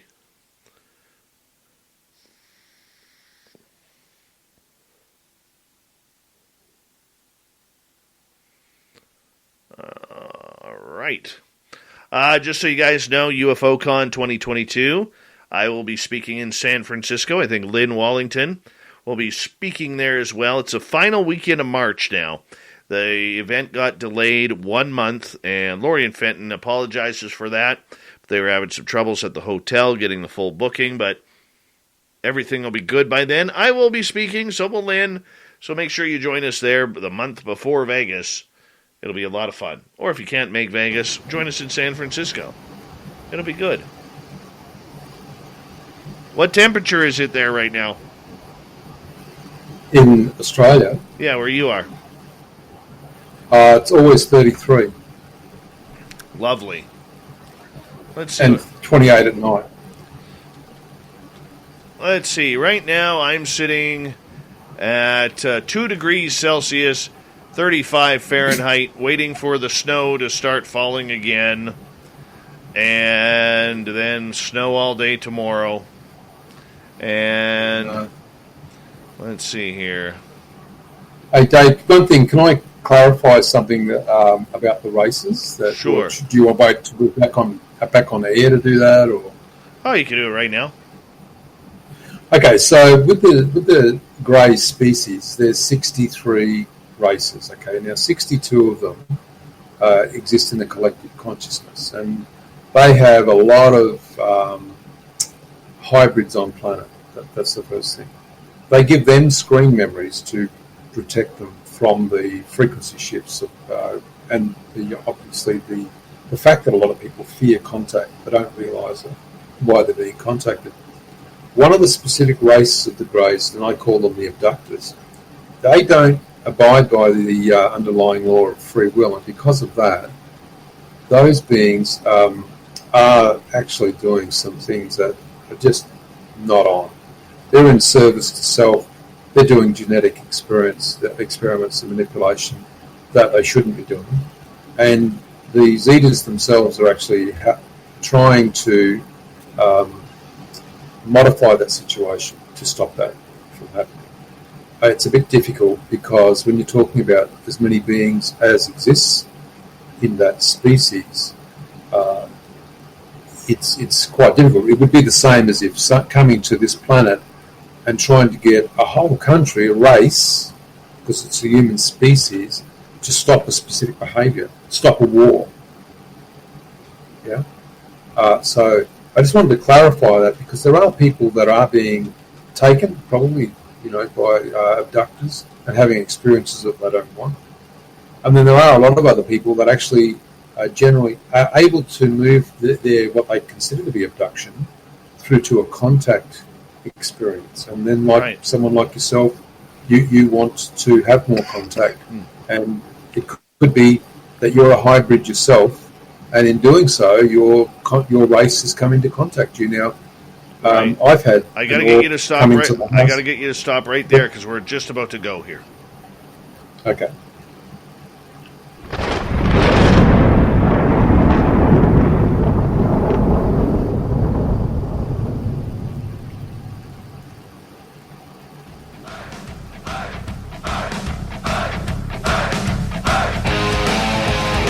We pass the halfway point of Spaced Out Radio tonight. Good to have you with us.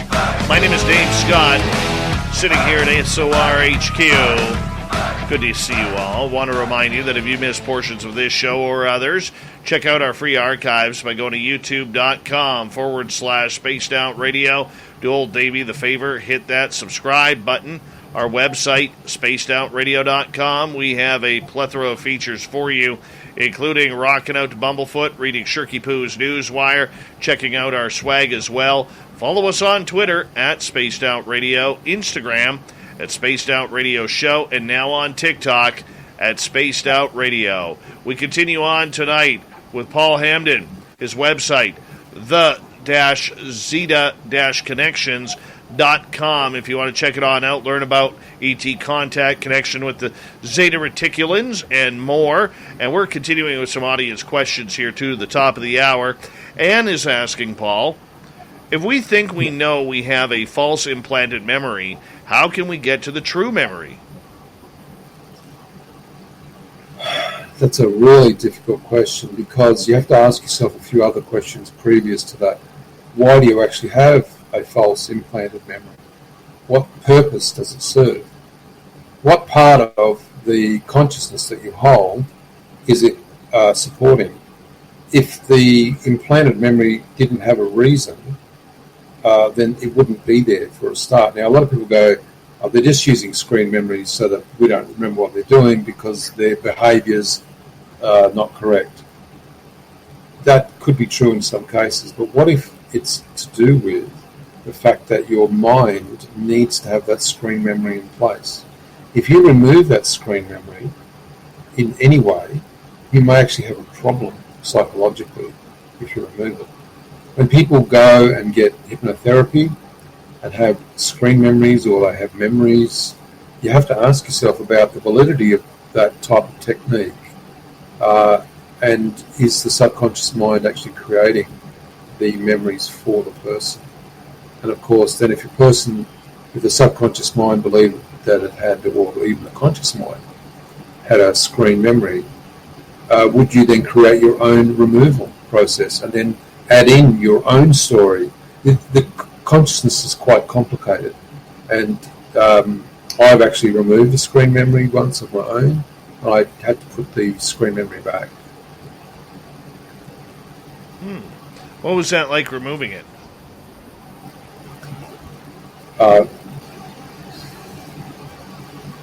For me, I found it easy, but the problem was it was like you've got a Band-Aid, you ripped it off, and then you've looked underneath and you've gone, that because I've taken the Band-Aid off it, now it's sore, and sort of it's more like, well, did I really want to spend the time dealing with this? Because there really wasn't much that went on anyway. It was just a visit to a craft. Or was it something significant? Now, if it was something significant, I wouldn't have put it back. But quite often, I'd like myself sometimes when I'm on craft when I was younger, I want to know what's going on as well. Like what happened when I was with that other person when I was 8 years old, what actually happened. They told me what actually took place, And when they did, my screen memory lifted, and I went, "Oh wow, I remember that now. I didn't remember it before." We had very firm interaction with a Zeta, a very tall Zeta, which is very interesting. Just another thing I wanted to talk about is the mantis beings. Now, people often say that they see the mantis beings and there's greys or the Zetas and the reptilians all working together. I've seen that, but it's not what people think. So it's like a council or a committee. The Council of Nine works to manage the planet, and a lot of beings do work with each other, but they're not specifically telling them what to do. The greys are not from the insectoid race. That's an interesting concept. And to be honest, there's a lot of people who don't even know where they're from. And I guess in the future they will find that out. That'll be very interesting. I see that there's a question there, Dave? Yes, absolutely. D. Swiger is asking, what do you have to say about the Dracos and Orions? Are you asking about the reptilian races? I would assume she is. Yeah. Okay, so I want you to imagine that you've gone to the computer shop and you bought yourself a stack of printer paper. Okay, so you've got a stack that's 500 sheets. And in between those 500 sheets is one sheet. And that sheet is a communication process. Any of those 500 sheets could be a communication process. Those races specifically use that specific frequency to change behaviours of some humans. Now, humans' behaviours range from here to here, and if the frequency is here that those beings want to change, they can use that frequency to modify a person based on their behaviours. Once again, though, you don't have to be changed or manipulated by those beings. It's your behaviours that allow them to come. All right. Larry is wondering, can aliens feed on our energy and vibrations?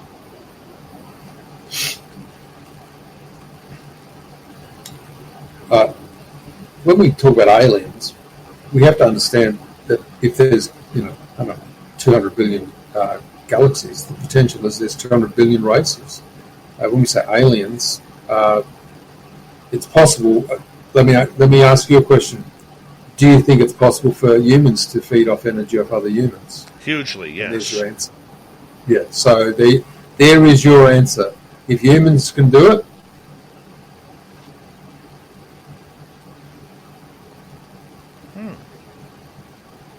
All right. Nicole is wondering, what do the Zetas look like? Okay, so the ones I've seen, and I've only ever seen two specific races of the species. And remember, there's, I've actually seen three, but two that I work with, and the others are the Greys. The Greys specifically, they have a more extended face, sort of like I don't know. If you have a look at a normal Zeta face, it's fairly flat, with just the big black eyes. But the Greys are distinguishable by the fact that their face is distended a little bit. But the Zetas, some of them are quite small, 2 feet high. Others are 4 feet, some are 5.5, and some are even 7 feet tall. So the other thing is with the Zetas is that they come in, I don't know, this sounds a bit funny, they come in different colours. And so white, brown, sort of orangey colours, these sorts of things. But that's to do with where they are on their life's journey. So as an entity may change colour as it gets older, so do the Greys as well. So they're not always grey, and it depends on where they ultimately, what age they are, as to what colour they are. I never knew that. I never knew that age had anything. What's their lifespan? 1,500 years. Oh, that'd be perfect. That'd be perfect. You see, the difference, the thing is, Dave, is with these beings, imagine you're a Zeta child and you have an injury and your container is no good anymore. They have technology to hold the consciousness of the child in the collective consciousness of the race. They just maturate a new container at that age height for that child, and then they just repopulate the container again because they don't have a spirit realm and they don't have the incarnation process. Also, because they do live to be 1,500 years, if they have an injury or an accident that their technology can't heal, all they do is just go, leave the container, move into the collective consciousness of the race. They then, through their own laboratory process, maturate a body, and then they can come back into the physical form. Sandra wants to know if hybrids are tracked. I would suggest that all hybrids are monitored, and not monitored in a way that's intrusive, but you'll notice that a lot of hybrids will have tones, specific tones, can be quite loud as well, and it's not tinnitus, so it can be a very large tone that happens all of a sudden. And I'm just talking about my own experience. When I was younger, the tones were quite loud, and so I was trying to work out some correlation between the tones and visitation. But generally there wasn't. It was more about just triangulation of where a person actually is on the planet at that time. Nicole would like to know, what's up with the Greys not wearing clothing? And do they have nipples or navels? Okay, so there's no need for nipples because they don't breastfeed. They use the maturation chamber.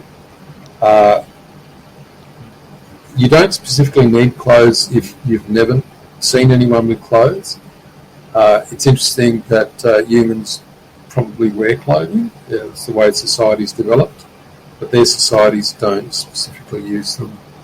Although, when they first introduce themselves to a human, you may see them with a cloak on, and they'll only ever wear that cloak once. The Greys I saw, Yep. they were about 4 feet.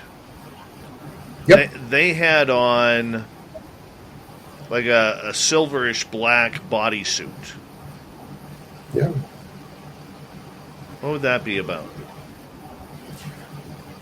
I've seen different beings in different states of dress, different states of contact. Mm-hmm.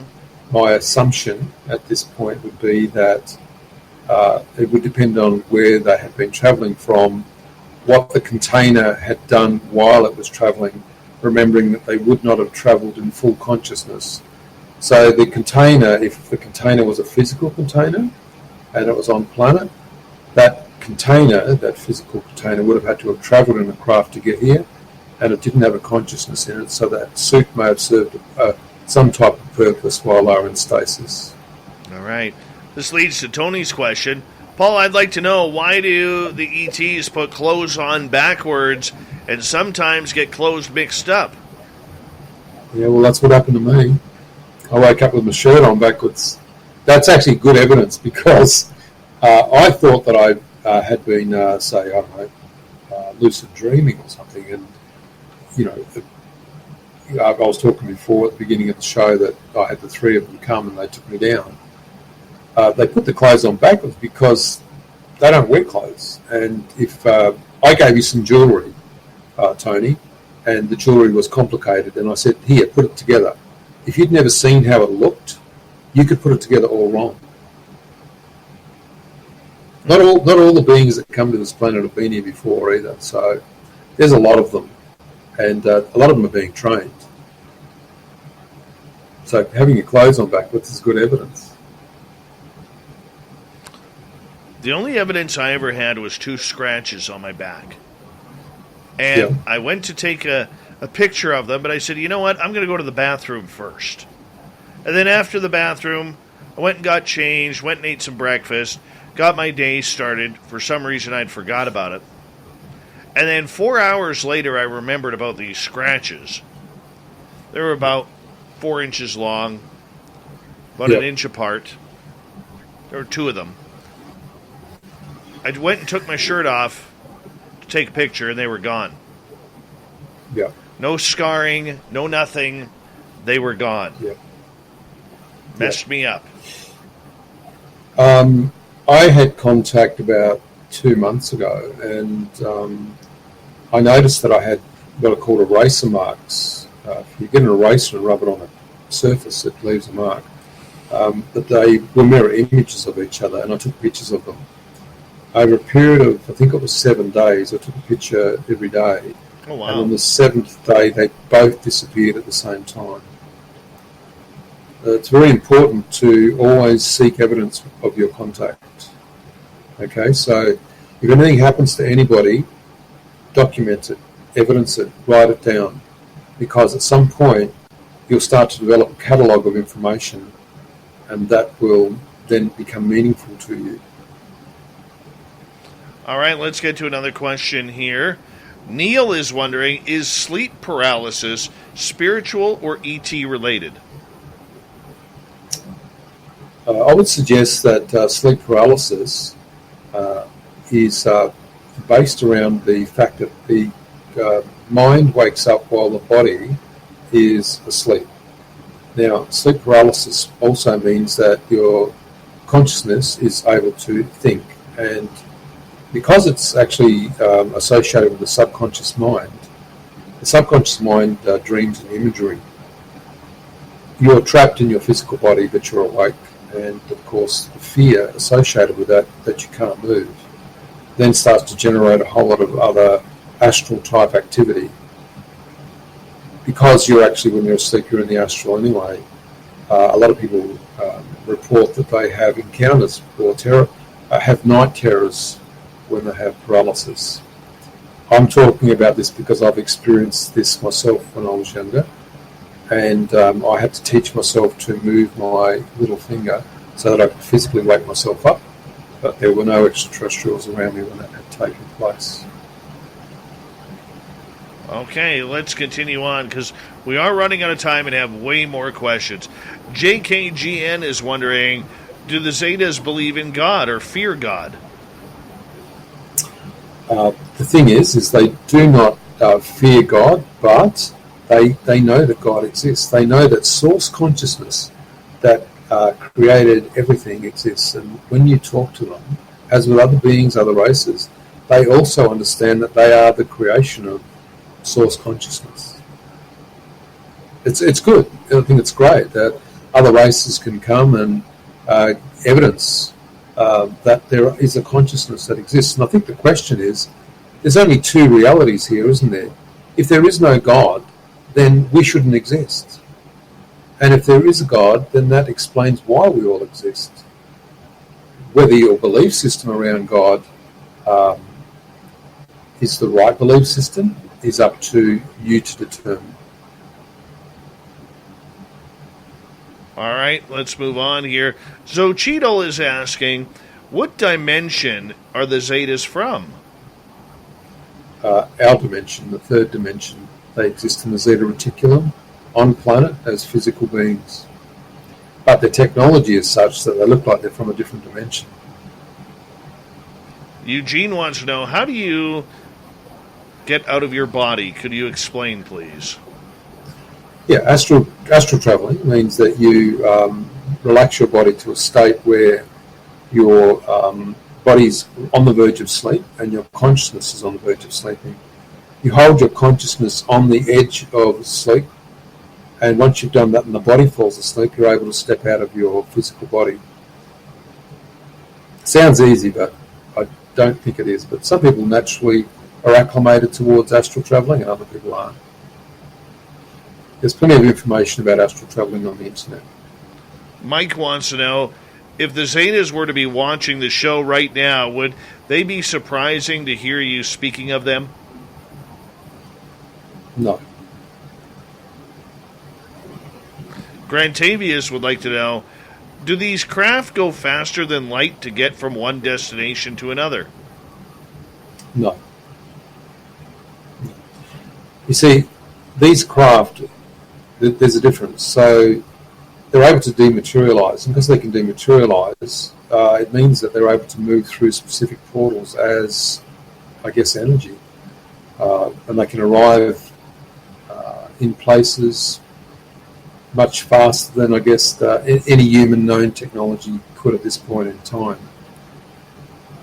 That's why you don't have your consciousness in your container when you're travelling. And I did allude to before that when the craft travel, it depends how they travel. If they travel under normal circumstances, just under speed of light, then of course you're not going to generally be populated in your container. The other way, of course, is that you are moving in a dematerialised state, moving through portals, and you're not going to want to be in consciousness then either. So this is why they're able to project consciousness, as you can as well. I mean, humans are telepathic. They just have blockages at that point in time. And I know that some technology has been developed lately where they're talking about giving humans the ability to amplify their telepathic contact. So you're about to see some changes in the next few years. Jim is wondering, did the Greys come through to our Earth via the nuclear testing era? Well, you have to ask yourself a question. Why did we even alert them to our existence?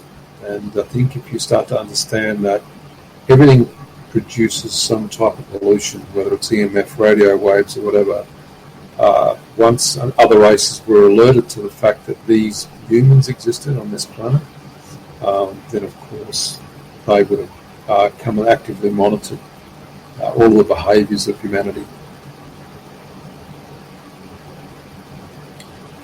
All right. Jenny would like to know, do you believe a space war is coming?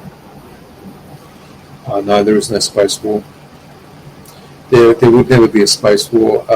We would lose instantly. Humans don't have the capacity to defend themselves against extraterrestrials. What about ET versus ET?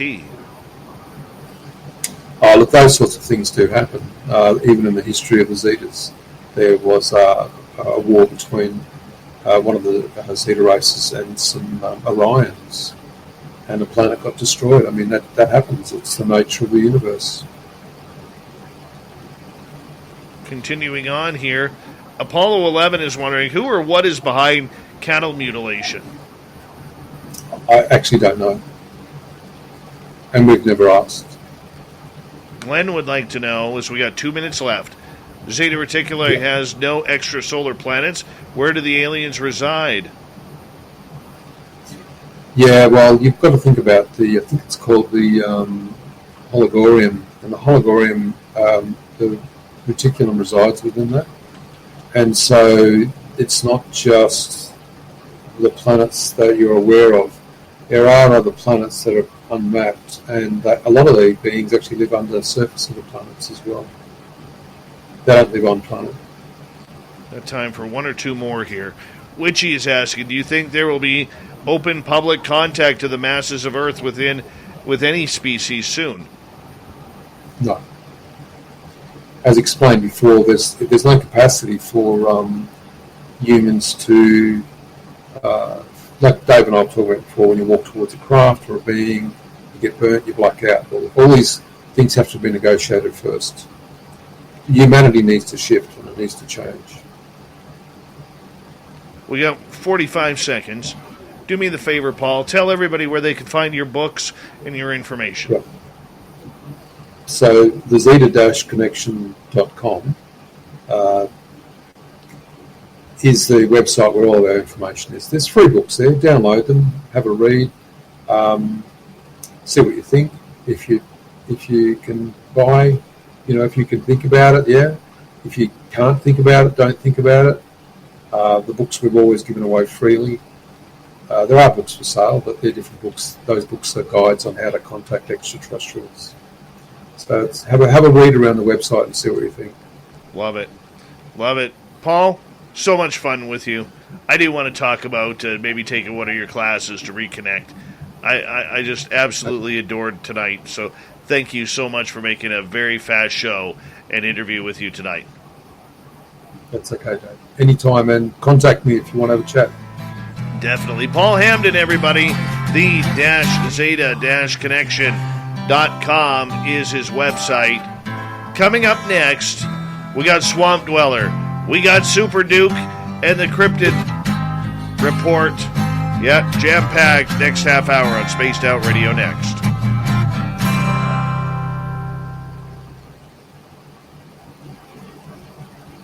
Great job. Great job. Okay, Dave. Thanks. You're very welcome. I hope you had a good time. Yeah, I really enjoyed it. It was, it was interesting. It went quite quickly as well. I think there's a lot of things that we haven't covered. There's a lot of stuff we haven't covered.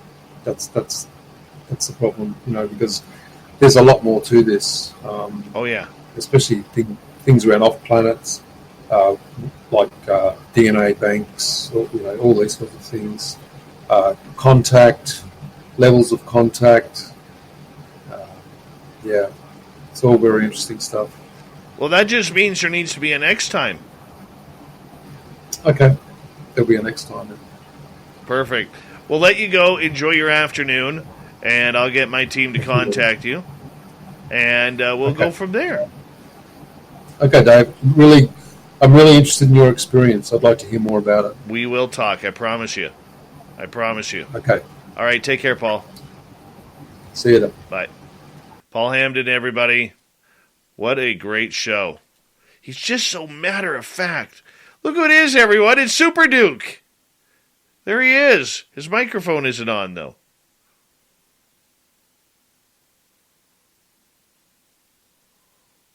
Still waiting for Super Duke.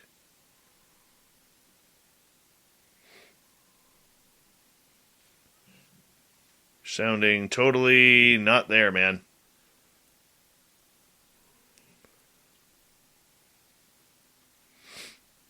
Hey, Trucker Andrew, how are you? And the gorgeous and talented Nicole Sackage. Thank you for the super chat. Still don't got you, Duke. There. Oh, I'm hearing something. Check. There you are. Check. Okay. Hello, the fedora-wearing John Hudson. Kufunya, how are you, beautiful? Who else? Tits McGee is here, everyone. Tits McGee is filling in for the vacationing Veronica Corningstone. We're glad to have her tonight. Thank you. And Sovereign Farts, how are you? Great name. I know. He came up with it himself. The lovely Vera Ray. Low Pro, how you doing? I'm getting caught up in the chat room. I'm only 1 minute behind now. Go, Dave. I think I can make it. I made it. There we go. Right on. Uh-huh. We got a really old story for everybody tonight. Going way back in time, almost 200 years. Holy cow. This is the oldest known, well-reported story of a potential Bigfoot encounter in North America. So, should be interesting. Hold on, I gotta find out where Sunshine Mountain is.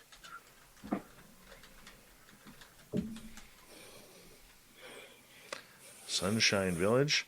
That's in Alberta. Where is it? That's in Banff, man. Banff. Are you talking Sun Peaks? Mike Bones from Prince George, British Columbia, Canada. There we go. That's like 3 hours north of me.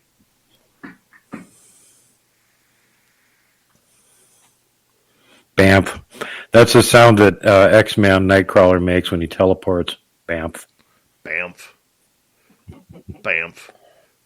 Prince George, back in, I think, 1974, had a Phoenix Lights type situation. Wow. Mm-hmm. Didn't hear about that one. Maybe it's the 60s. Late 60s, early 70s. It happened.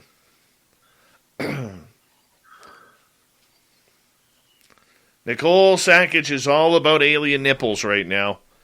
Doug, honestly, I'm about to go on... No, I'm about to go on air here. I can't take you out right now. Doug Stevenson. Doug. Okay, I'll give you a pet, because you're just so handsome. You're going to hear his tail banging off the wall here. Lay down, buddy. Lay down. I want to say thank you to Nicole, Dirt Road, Kira, Michael, Jeremy, Linda, and Apollo for the amazing super chats tonight. Really do appreciate that. Oh, yeah. We got about a minute here. Ugh. Right on. I worked my ass off today in the studio.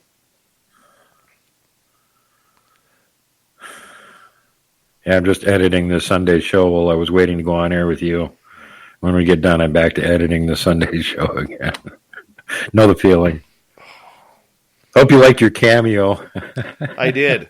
You know what? Editing audio is so much easier than editing video. Oh, my God, yes. Do you use Adobe? Yep. Yep, Adobe works good. Yeah, I'm not. I've played with it a little bit. I'm, by God, no expert on it. That's for sure. We got about it's like any of those other seconds. programs. You just got to play with them a lot, and then you get to figure out how everything works. And fortunately, YouTube has tutorials on everything imaginable, so you can always find it there if you can't figure it out. Very true. All right, we're going to get going here in about 10 seconds. Duke, I'm going to put you back in the green room. We'll bring you back in a few minutes here, okay? Right on. All right, Super Duke, everybody. Look at that hair. Isn't that hair fantastic? Here we go. Love Duke's hair. Would you like to connect with us? Head to spacedoutradio.com for all your latest show info. Now, back to Dave Scott and SOR. Here we go with the third and final hour of Spaced Out Radio tonight. How y'all doing? I'm doing great. My name is Dave Scott, sitting in the captain's chair at SOR headquarters. Thank you for tuning us in, especially if you're listening in on our terrestrial affiliates around North America, digitally on TalkStream Live, Revolution Radio, and KPNL. All of our archives are free. Go to youtube.com/Spaced Out Radio. Do old Davey the favor, hit that subscribe button. The Desert Clam has set the password for tonight in the SOR Space Travelers Club. Bahadur. Bahadur is your password. Use it wisely, Space Travelers, as a clam sets the password each and every night right here on Spaced Out Radio. Our website, spacedoutradio.com. We have a plethora of features for you. Rock out to Bumblefoot, read Shirky Poo's Newswire, check out our swag as well. Follow us on Twitter at Spaced Out Radio, Instagram at Spaced Out Radio Show, and now on TikTok at Spaced Out Radio. It's that time of the night once again where we head into the swamp. Our resident spooky storyteller, Swamp Dweller, is back. Hi, Spaced Out Radio listeners. This is Swamp Dweller. It's time for your nightly dose of spookiness on the show. If you have an interesting encounter or a spooky story that you would like to share, be sure to submit them in at swampdweller.net. You can also find our YouTube channel at youtube.com/swampdwellerreads. Now, let's chill out, relax, and together, let's enter the swamp. When I was 17 years old, my friend George was attacked by something supernatural right in front of me. My friends and I have been very intrigued by Ouija boards towards the end of high school. We spent several nights over a few months, cramming together and hovering over a planchette. We had a variety of experiences using the Ouija board, most of which you could describe as mildly supernatural or just plain old coincidence. One of the places we would frequent was the garage in George's family home.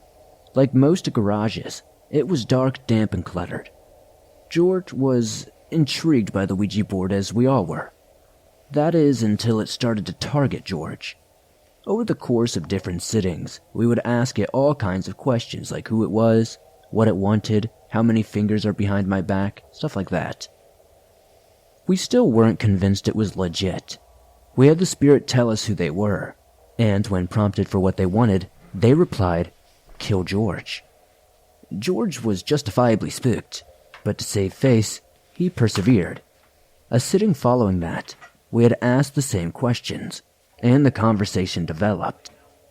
A now different spirit had changed its mind and decided it was the previous spirit and it still wanted to kill George.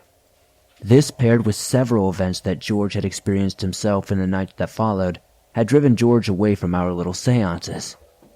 We, however, were still more than happy to tinker around, and were not satisfied yet. On the last night we played with the Ouija board, we set up in George's garage as we usually did. He still let us use his garage, and in his presence, he just did not want to participate. That night, it was just George, 2 girls and me. We turned out the lights and set up the board. We even lit a candle or 2 for good effect. George and 1 girl sat across from the other girl and myself. We were all in coats because it was winter and the garage was poorly insulated. The 3 of us, with our hands on the planchette, had barely even begun when George's coat arm caught on fire. I remember watching him fling his arm around as he tried to smother the flame. I immediately jumped up and turned on the lights. It didn't take long for George to put out the flame. We quickly piled out of the garage into his basement, and after a few moments of panic and confusion, we divert our attention towards George. He took his coat off and swore his arm was fine. There wasn't a single mark on his skin. Then we diverted our attention to the newly charred coat arm. The burn was about the radius of a fist, and it burned deeply through the layers, just shy of the inner layer of cloth.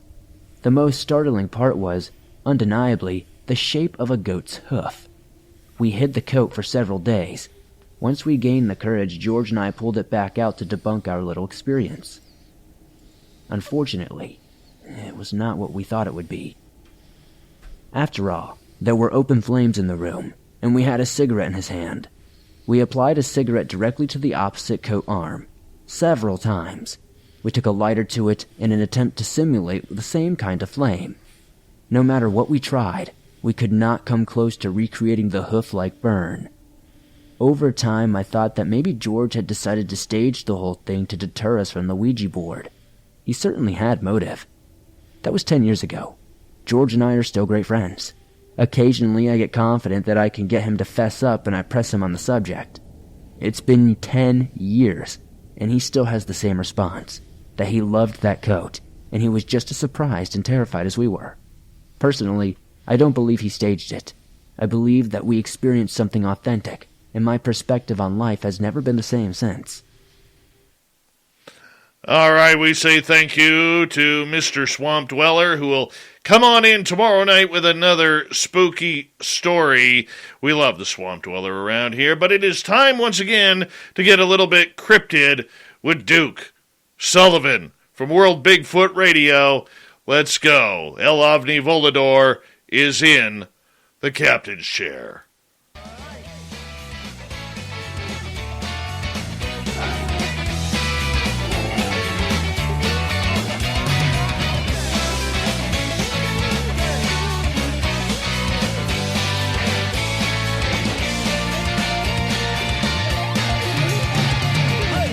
And as we bring him on in, we encourage all of our listeners to head over to YouTube's World Bigfoot Radio for one of the top radio show hosts.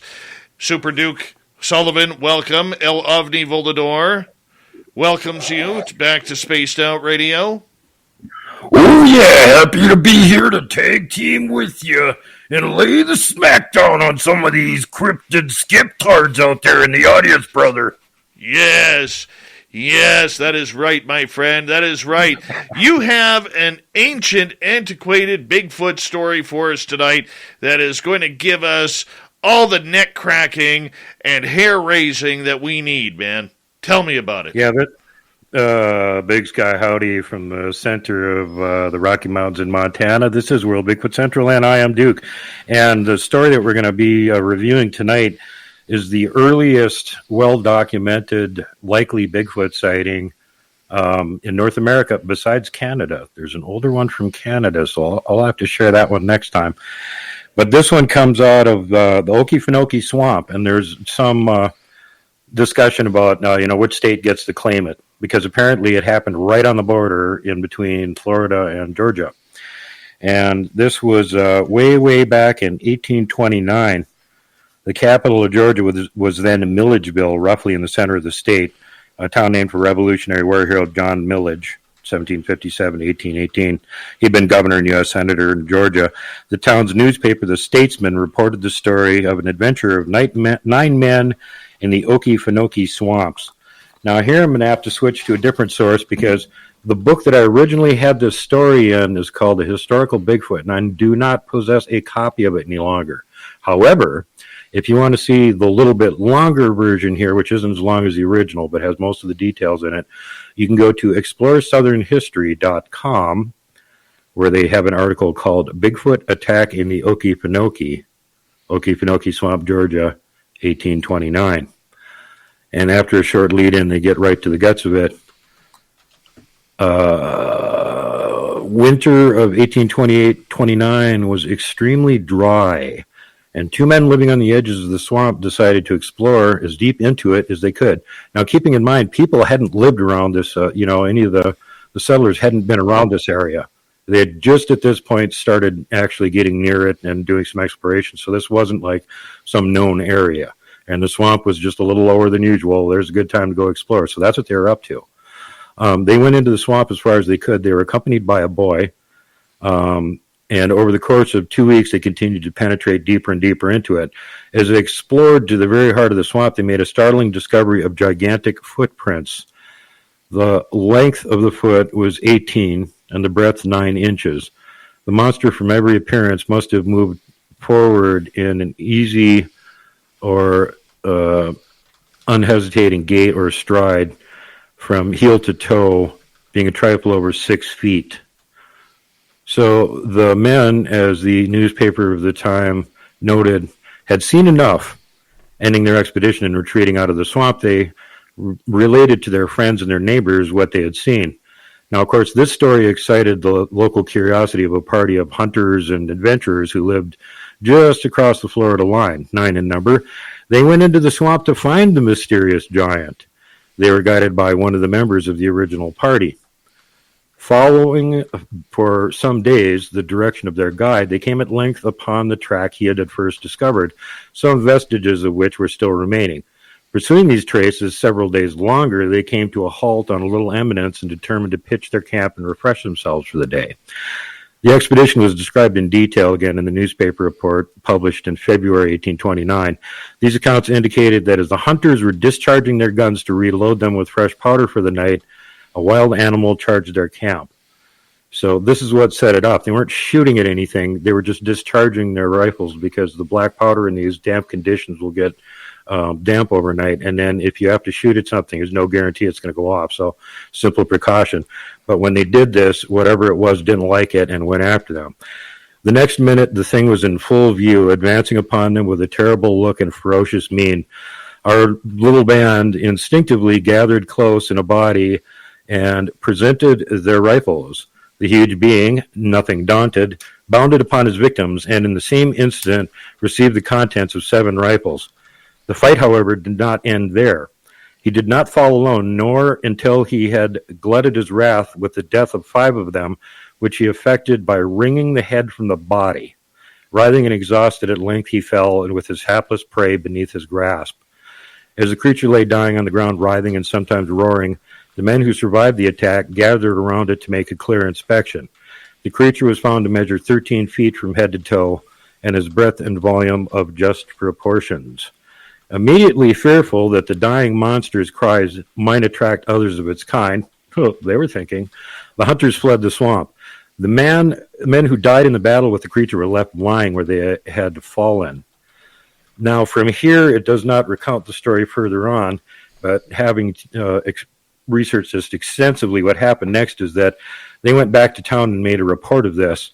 They did not have a newspaper in this tiny local town, but they did have a town crier who was the local documentarian of anything that was happening in the area, and he absolutely didn't believe the story. In fact, they thought there might have been some kind of a murder that had happened. So he went with this guy who had like balls of titanium, apparently, because he was willing to take him back out there to show him the body of said monster. And this guy who was, like I said, the local guy who did this sort of thing and kept all the records and everything. He said he saw the thing. It was there. The bodies were still there. He measured it. It was, in fact, 13 feet from head to toe and stank horrible. One detail that was left out of this story is that those 18-inch tracks, the original story with all the information in it, they had 4 toes. So that is not typical of a Sasquatch. It is, however, typical of what we call a mountain giant or a mountain troll, which would also explain the atrocious behavior. But the tearing heads off to kill their opponents is well described and well-known Sasquatch behavior.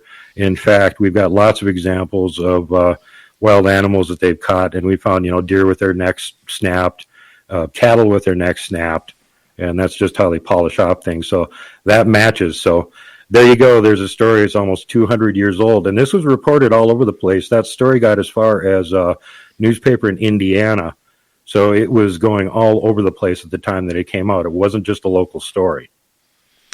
That almost sounds exactly as to what's happening up in the Nahanni Valley of the Northwest Territories with the Headless Valley. Yeah.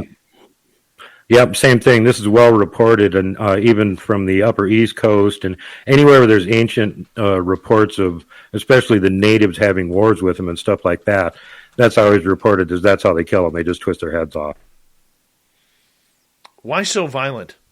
Just angry, or that's just the way they live? Well, they're deep in this thing's territory where nobody could usually go because it was super dry. Nobody could usually get there.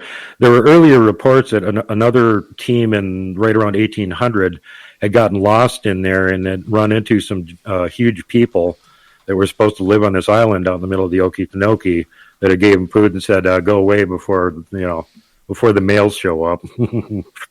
And the other thing is, of course, they're not only usually territorial, but they don't like lots of loud noise. So all these guys firing off muskets at the same time would have made a racket like an artillery attack that would have definitely twerked them off. And the other thing is, don't forget, they were already following his trail for several days.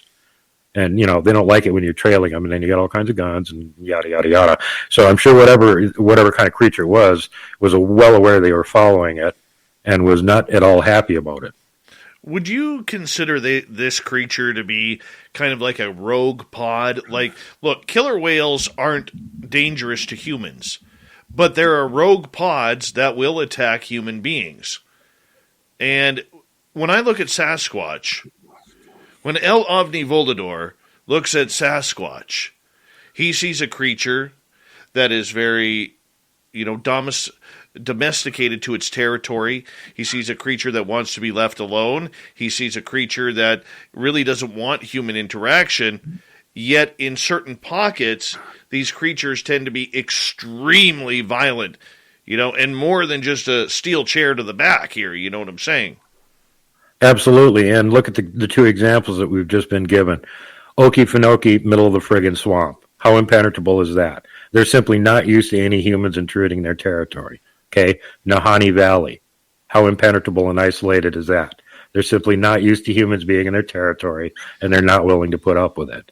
And you've got two different things going on in the Nahanni. You've got the Naha tribe that flat out disappeared, and their description is really weird. Like they're Neanderthals with Bronze Age armor, weird looking. And they just vanished. And they were supposed to be super deadly and warlike. And then you've got the Nakani, which is apparently the local extremely ugly-tempered Sasquatch that will twist your head off. All because you can't get a date for prom. Yep. And they just don't like people in their territory. The Nahanni Valley is just a really, really weird place. Look, I do not recommend going there. I look at it as like this, okay? The more north you go, the bigger the animals get. Look, in Canada, in the lower part of Canada and in the United States, sure, there's grizzly bears. But when you start getting into Kodiak bears and polar bears, and you hear of these 10 to 15 foot Sasquatch that are in those areas, you hear of moose going, like moose in my area, a big buck a bull moose is probably 1,500 pounds. You go up to Alaska, it's 2,000. Yep. I mean, everything is bigger up there. Yet if you head south towards Louisiana, the Texas border, Arkansas in there, we're hearing of a smaller creature, maybe 6 to 7 feet, but aggressive and wicked as anything. Now, the only combination that I see that would have any kind of correlation to each other would be the dangers of the territory. Is that what you're seeing? Absolutely. It's the same thing that happens with bears. If you're down by, the southern border of the U.S., what few bears there are little bitty things, 200-300 pounds.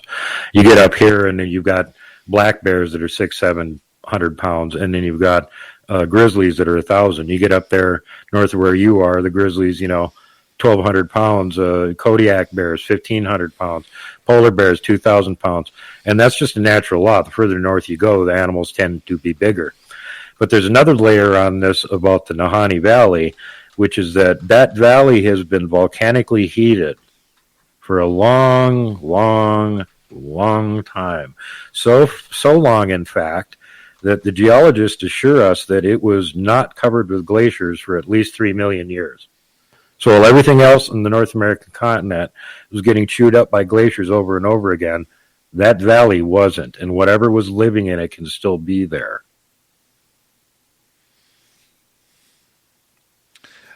Is it the size that makes it aggressive? The 10 to 15 footers, I can't see much pushing those around, Duke. No. Well, I mean, as far as that goes, we've got ones that are, between 10 and 15 feet, even here in Montana. You don't have to go way up north for that. They do get to get bigger, where more land, more food resources, less pressure on them allows them just to be bigger, basically, I think is what it, and of course, further north you go. And that's the conservation of heat. If you've got larger body, you can conserve more heat. So it makes the animals tend to be bigger. Okay, so the aggressiveness, we also saw this in, the old story of Mount St. Helens and Ape Canyon, when they attacked the hunters who had shot at them. Is this the same type of aggression we're talking about, or was Ape Canyon more of a defensive measure? Oh, I totally think it's a defensive measure, and guest that you've had on the show before, Blaine Tyler, Canada's greatest researcher, he's looked into it, and he agrees, because the things were just following them around being curious until one of the miners shot one and dropped it off a 500-foot cliff into a ravine. That's when they got aggressive. That's when they show up and started attacking the cabin. So those guys totally asked for it. There are other instances where these things will just attack you out of the blue because you are in the wrong place and they're not willing to put up with it. But those cases are really rare. A lot of the reports you hear of, violent Bigfoot encounters, if you really go look into them, there's no there. You can't find the victim. You can't find any evidence who this victim supposedly was. It's, clickbait stories. There are some violent attacks. There are some people that disappear. And some of it is Bigfoot related, but it's a lot less common than people want to think it is. We got 2 minutes to go here before we have to say goodnight to you, Big Bad Duke, and I'm just wondering, as moving forward, are we going to start hearing more and more of these types of stories of aggressive Sasquatch as we start pushing deeper into the forest? I wouldn't expect it to pick up, really. If anything, people are going into the forest less than they were 20 years ago. There's less hunters. There's less people that are going out hiking deep, far into the woods. And part of it is just because they don't have the skills to do it. Some of these places are so impenetrable. If you can't go out in the bush by yourself for 2 weeks, you're just not even going there. So some of the areas that people used to be in, that they had cabins or they were out there doing, river trade and getting animals pelts and that kind of stuff, that's not going on anymore. There's actually less people out in the backcountry than there used to be. So I would expect, if anything, the amount of violent behavior from them is probably going to go down. Everybody's playing with computer games instead of being out in the woods. Very true, very true. What do you do for your own safety if you encounter an aggressive Sasquatch? 1 minute. Try not to. Don't go into areas where they're aggressive. Always scout the area you're going to do research in a lot before you let your guard down. In my favorite research area, they actually like me, so I count on them to protect me from bears and mountain lions. And when there's a 12-foot Sasquatch following you around, bears and mountain lions will not be anywhere near you. That'd be one good fight. One good fight. The only way to tame a mountain lion is to have a Sasquatch give it a swat on the hiney. That's it. It's like Andre the Giant booting a house cat. It's not going to be much of a fight. Very true. Very, very true. Super Duke from World Bigfoot Radio. We absolutely love this new feature that we are doing 2 times a week. talking everything cryptid with you, my friend. And we Quick really shout out appreciate before I go. I got to give some credit where it's due. Group investigating mystery primates helped me find a better version of this story at the last minute tonight. They're on MeWe and on Facebook. They are archivist researchers. Group investigating mystery primate, or GIMP for short. All right. World Bigfoot Radio on YouTube. Make sure you go hit subscribe on that for the big man, Duke Sullivan, coming up next.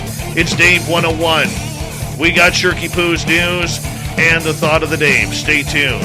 Spaced Out Radio continues right after this.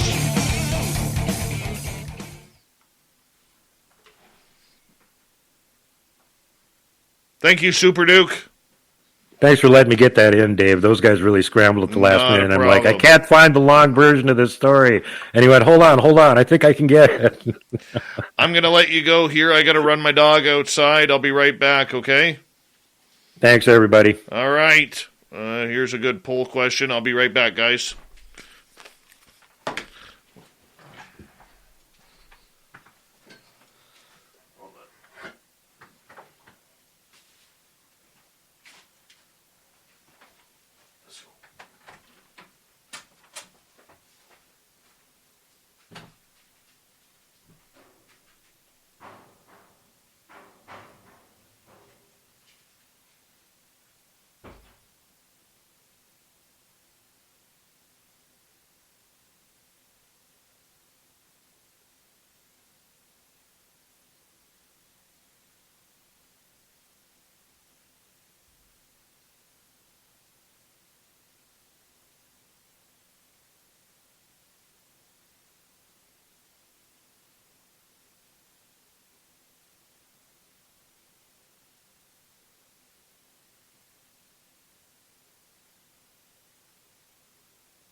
Finally, ridded myself of that jerk.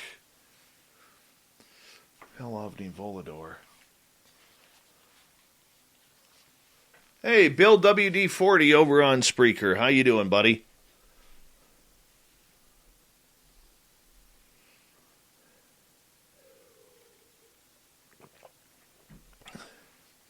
I hope El Ovni didn't piss too many people off tonight. He can be a real jerk.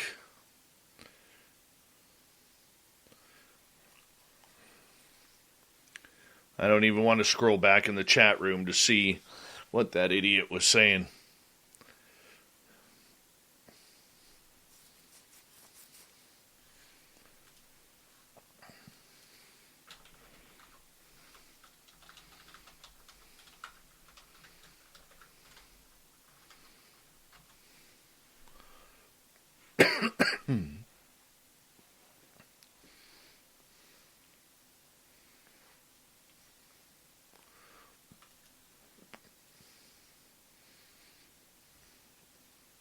Hey, Noble Patrick, I thought you weren't making it tonight.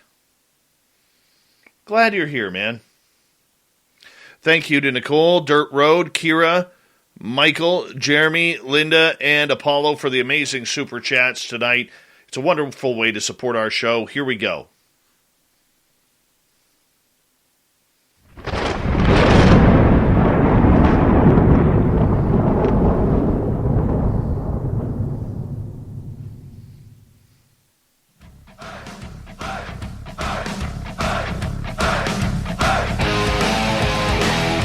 We've rounded third. We're heading for home tonight on Spaced Out Radio. My name is Dave Scott. Thank you so much for taking the time to join us. We really do appreciate earning your listening ears. Want to remind you that if you missed most of this show or others, check out our free archives by going to youtube.com/Spaced Out Radio. Do old Davey the favor, hit that subscribe button. Our website is spacedoutradio.com. We have a plethora of features for you. Rock out to Bumblefoot, read Shirky Poo's Newswire, check out our swag as well. Follow us on Twitter at Spaced Out Radio, Instagram at Spaced Out Radio Show, and now on TikTok at Spaced Out Radio. It is time, once again, where I give my thoughts and my opinions with Dave 101.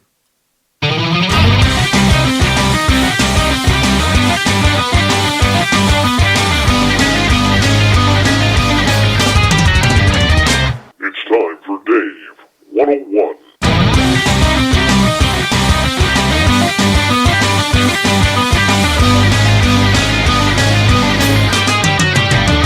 All right, here's where I want to go with this tonight because I think it's a very important topic, and that is the knowledge of indigenous people when it comes to everything from star people to the cryptid world. Now, as many of you know, we lost Butch Witkowski just a week ago, and we have been absolutely destroyed by the loss of this great man who is very, very loved in the Spaced Out Radio world. And I'm still bothered by that. But we also lost another legend this week by the name of Clifford Mahooty. Now, Clifford, who had never appeared on this show, we tried hooking up with him a few times, but we could never seem to punch anything down. He passed away peacefully in his sleep. He was from the Zuni Pueblo tribe in New Mexico. He was a very, very intriguing speaker when it came to the connection between the indigenous and those of the star people and the connections that were made by all of them. Now, up here in British Columbia where I live, we are very proud of our indigenous communities. However, when it comes to the cryptid world and the UFO world, the spirit world, the extraterrestrial world, we never seem to take the opinions of First Nations people very seriously. I think, personally, we are missing out on a plethora of answers that go along to the questions that we have wondered, especially in the last 50 to 70 years. Indigenous people have been here since the beginning. They are one with the land, they are one with the tales, they are one with the legends, and they are one with the knowledge that is passed down generation to generation to generation, so on and so on. Now, ever since the white people showed up, and no, we're not making this a racist thing, we have used our Caucasian Christian science to say, no, that's not how things work. Yet, maybe they were right. Maybe we were wrong. For example, in my area, where I have talked to many indigenous elders regarding monsters, cryptids, star people, I have learned a number of things. I have learned which creatures are around our area and which are not. I have learned which ones I can approach and which ones I should not. I have learned the safety to make sure that me and my friends, when we go out searching for these cryptid creatures, that we're not going to be attacked or killed. Take the story from me, my buddy Mark, and Merle, when we were in the forest back in October of 2018, and we were chased out by 2 Sasquatch. They could have heard us. That one came within 20 feet of Merle. Could have heard him, but it didn't. We have to open up our eyes to the fact that there could be non-scientific answers to some of these otherworldly problems that we are facing on this planet. If we opened up our eyes and our minds and maybe took in a sweat, maybe took in hours upon hours upon hours of research with First Nations indigenous people, we might be farther ahead in trying to figure out what is truly happening at Skinwalker Ranch. What truly happens when you get involved with a Skinwalker or a Wendigo or Little People or the Green Men or aliens, Sasquatch, Dogman, ghosts, spirits.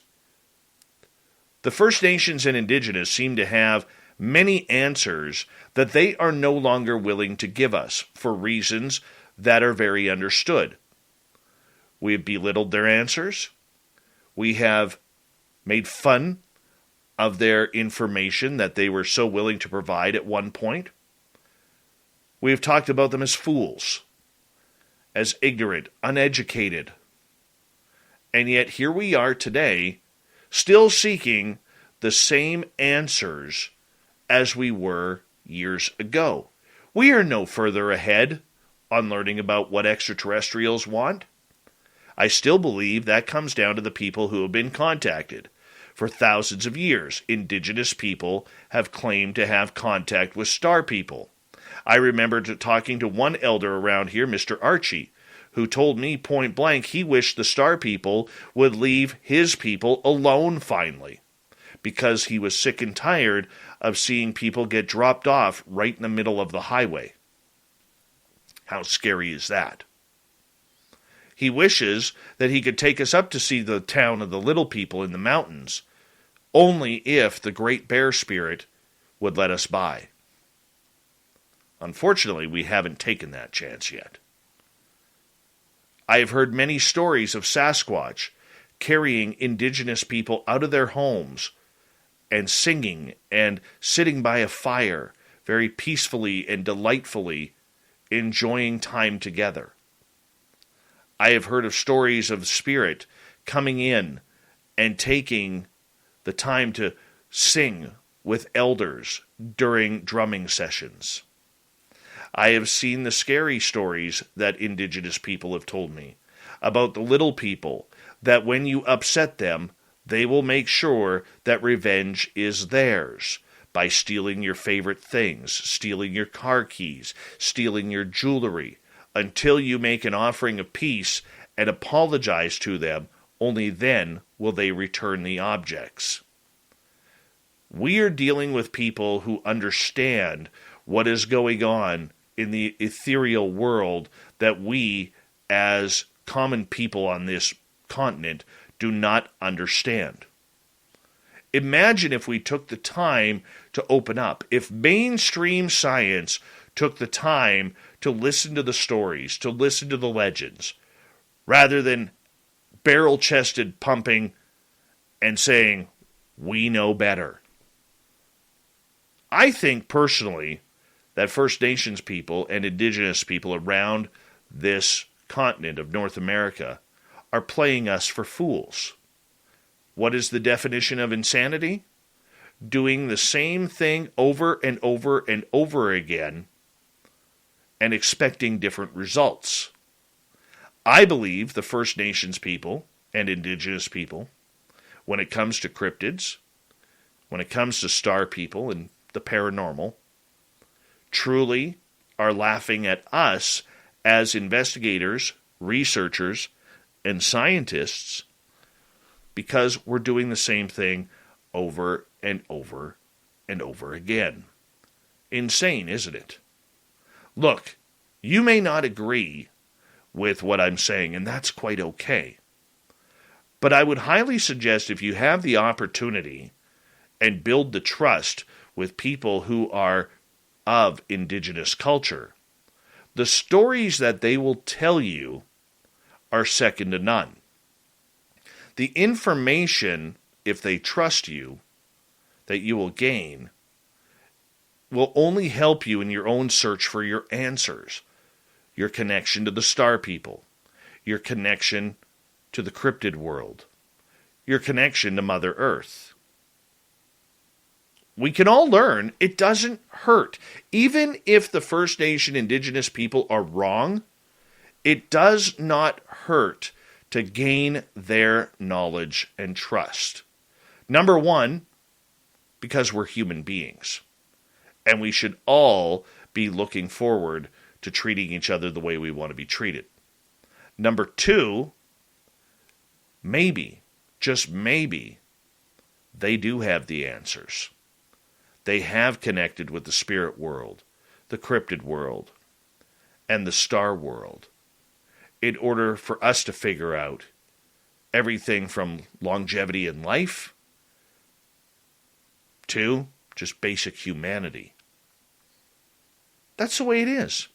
It doesn't need to be more difficult than that. However, pride, knowledge, textbooks, education seem to get in the way of that, which is too bad, because I believe we are missing out on a lot of information that we could use to advance our own research. Maybe they have the answers. I think they do. However, can we put our pride to the side? So far, we talk a big game, but we haven't done it yet. Do we even want to do it? Do we know how to do it? All you can do is ask. So if you live near Indigenous reservations or reserves, depending on what side of the border you're on, ask some questions. Learn the culture. Learn how tobacco and berries and fish and other little minuscule objects can be taught from the First Nations to make a gifting site so Sasquatch doesn't want to rip your head off, like Duke from World Bigfoot Radio said. We don't need that. People like Butch Witkowski were very, very honored to meet with First Nations people, to learn about creatures like the Dogman, to learn about the paranormal, to learn about this bipedal canine, to learn about UFOs and Sasquatch. Every time he had the opportunity to sit down with an American Indian and find out their indigenous beliefs on it, he took it. He did. And this is why it's important, not just because Butch did it, but because we could all learn different answers. And when you are dealing with a field like us, who has no answers going in, we only have estimations, we only have opinion, we are leaving the biggest resource on the table that we possibly could have. How many more footprints of Sasquatch do we need to find? I mean, sure, I would love to be in the forest and cast my own. But how many more do we need? How many more do we need to understand? How can we be looking for skinwalkers if we don't know where they came from? The First Nations do. I don't think many people have asked at Skinwalker Ranch, the local tribes around there, on whether or not they could help with what's going on. That's something to ask Brandon Fugel. But either way, if you get an opportunity out there to meet and gain the trust of somebody of indigenous descent, to learn their stories, to learn their backgrounds, you may, just may, get a little further on your own quest to learn what's going on with you or the subjects you are interested in. Keep an open mind, because there are answers out there that just maybe the indigenous have, and we haven't figured out that mystery yet. That is your Dave 101. Do me a favor, leave an answer and a comment below if you agree or disagree with me. I would love to read your responses, and thank you for tuning this in. Let's get to Shirky Poo's news.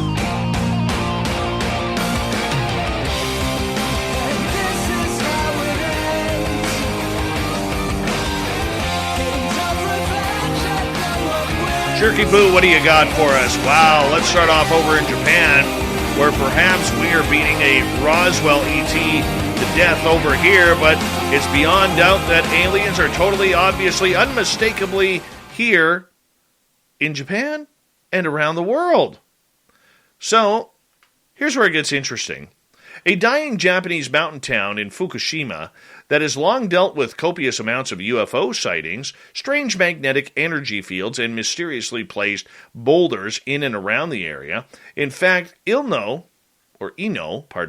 is so small that the UFO stuff is really the only thing they've got going for them. And you know what? They're totally cool with it, the citizens are.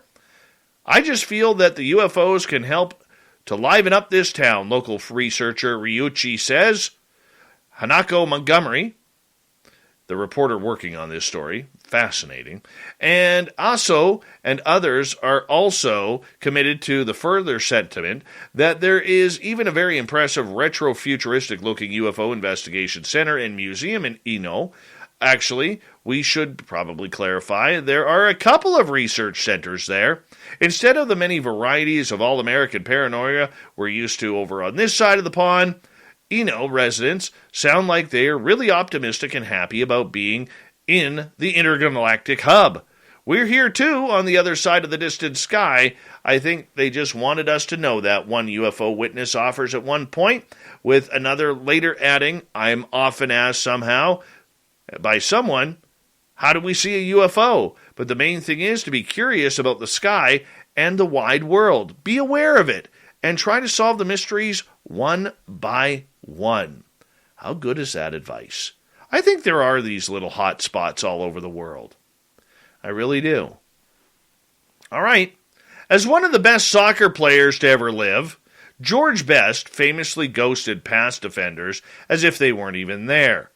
Now his ex-wife Alex has revealed she believes he could be still ghosting around, but this time as a spirit in her Surrey home.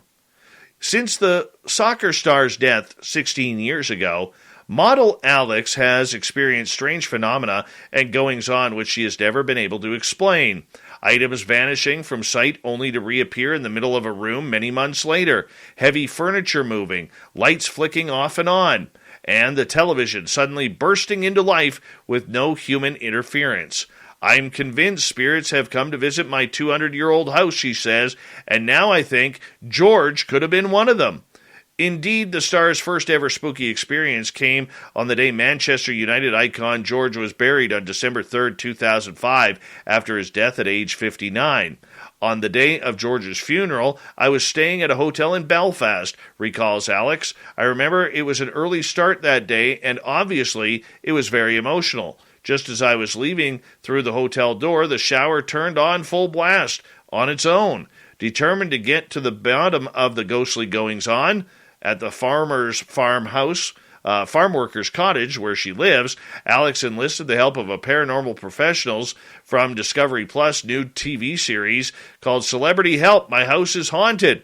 And in an astonishing moment caught on camera, a book by itself shoots out from the back of the shelf around 6 inches. When investigator Barry Guy looks, he finds it is an authorized biography of George Best. I don't think that's coincidence. Alex says, who turns 50 later this month, I've got so many books on the bookshelf. I've got books on films, antiques, and all different autobiographies, and yet the book that shot out was George's. That moment really made me think that he could be one of the spirits. The team then tells Alex it's highly unusual to capture such apparently startling supernatural movements on camera. That is, they say, unless the spirits want to attract attention. All right, let's continue on with the news. A group of researchers has launched the first ever archaeological study of humans in space, observing the lives of the crew living on the International Space Station. The experiment, which will analyze and document the unique microsociety in a mini-world, began this week with Associated Professors Alice Gorman and from Flinders University in Australia and Justin Walsh from Chapman University in California leading the effort. We're the first to try and understand how humans relate to the items they live with in space, he said. And Walsh added, by bringing up archaeological perspectives to an active space domain, we're the first to show how people adapt their behavior to a completely new environment. Imagine that. How about just moving across a province or state? That'll get you the exact same thing. But then again, I'm not that smart. Thought of the Dave goes like this. Tell me about your ET contact. Danny, my brother smashed the ET VCR tape over my head. Kenneth, September 26, 2015, night of the blood moon and eclipse. I felt like an MRI feeling. I stood underneath one of the craft. I seen a lot that night, but this was part of it. Jacques, in a dream. Or was it a dream? Terry, well, I started listening to SOR 2 years ago. I think Dave's an alien ET. Nora, you know some of it already. That's because we interviewed you. And finally, Melinda, well, I think you know this, and I assume it's straightforward, the basics. I'm a lifelong ET contactee, and I love it. Thank you, Melinda, and everyone. Thank you to Shirky Poo for the news, Super Duke for the cryptid report, and Paul Hamden and Swamp Dweller for joining us tonight. We got Mr. Ron Bumblefoot Thaw rocking in the background with Little Brother is Watching. Bumblefoot is the official music of Spaced Out Radio, rocking us in and out of every single show. Get your horns up for the guitar god himself. Special thanks to everybody listening in, at home, at work, in your cars, wherever you may be. Thank you to everyone in our chat rooms tonight. YouTube, Twitch, LGAB, Revolution Radio, Spreaker, Facebook, the Space Travelers Club, and on Twitter at hashtag Spaced Out Radio. Remember, this show is copyright by Spaced Out Radio and SOR Media Ventures Limited. Thank you so much for choosing to share your evening with us, because together, my friends, we own the night. Mr. Bumblefoot, we need a favor. We need you to take us home.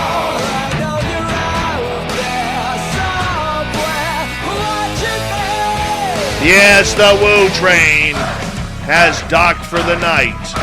But soon, my friends, we shall ride again. Your seats are always available. Your tickets never expire. And if you want to bring a friend, we've got room for them too. Good night.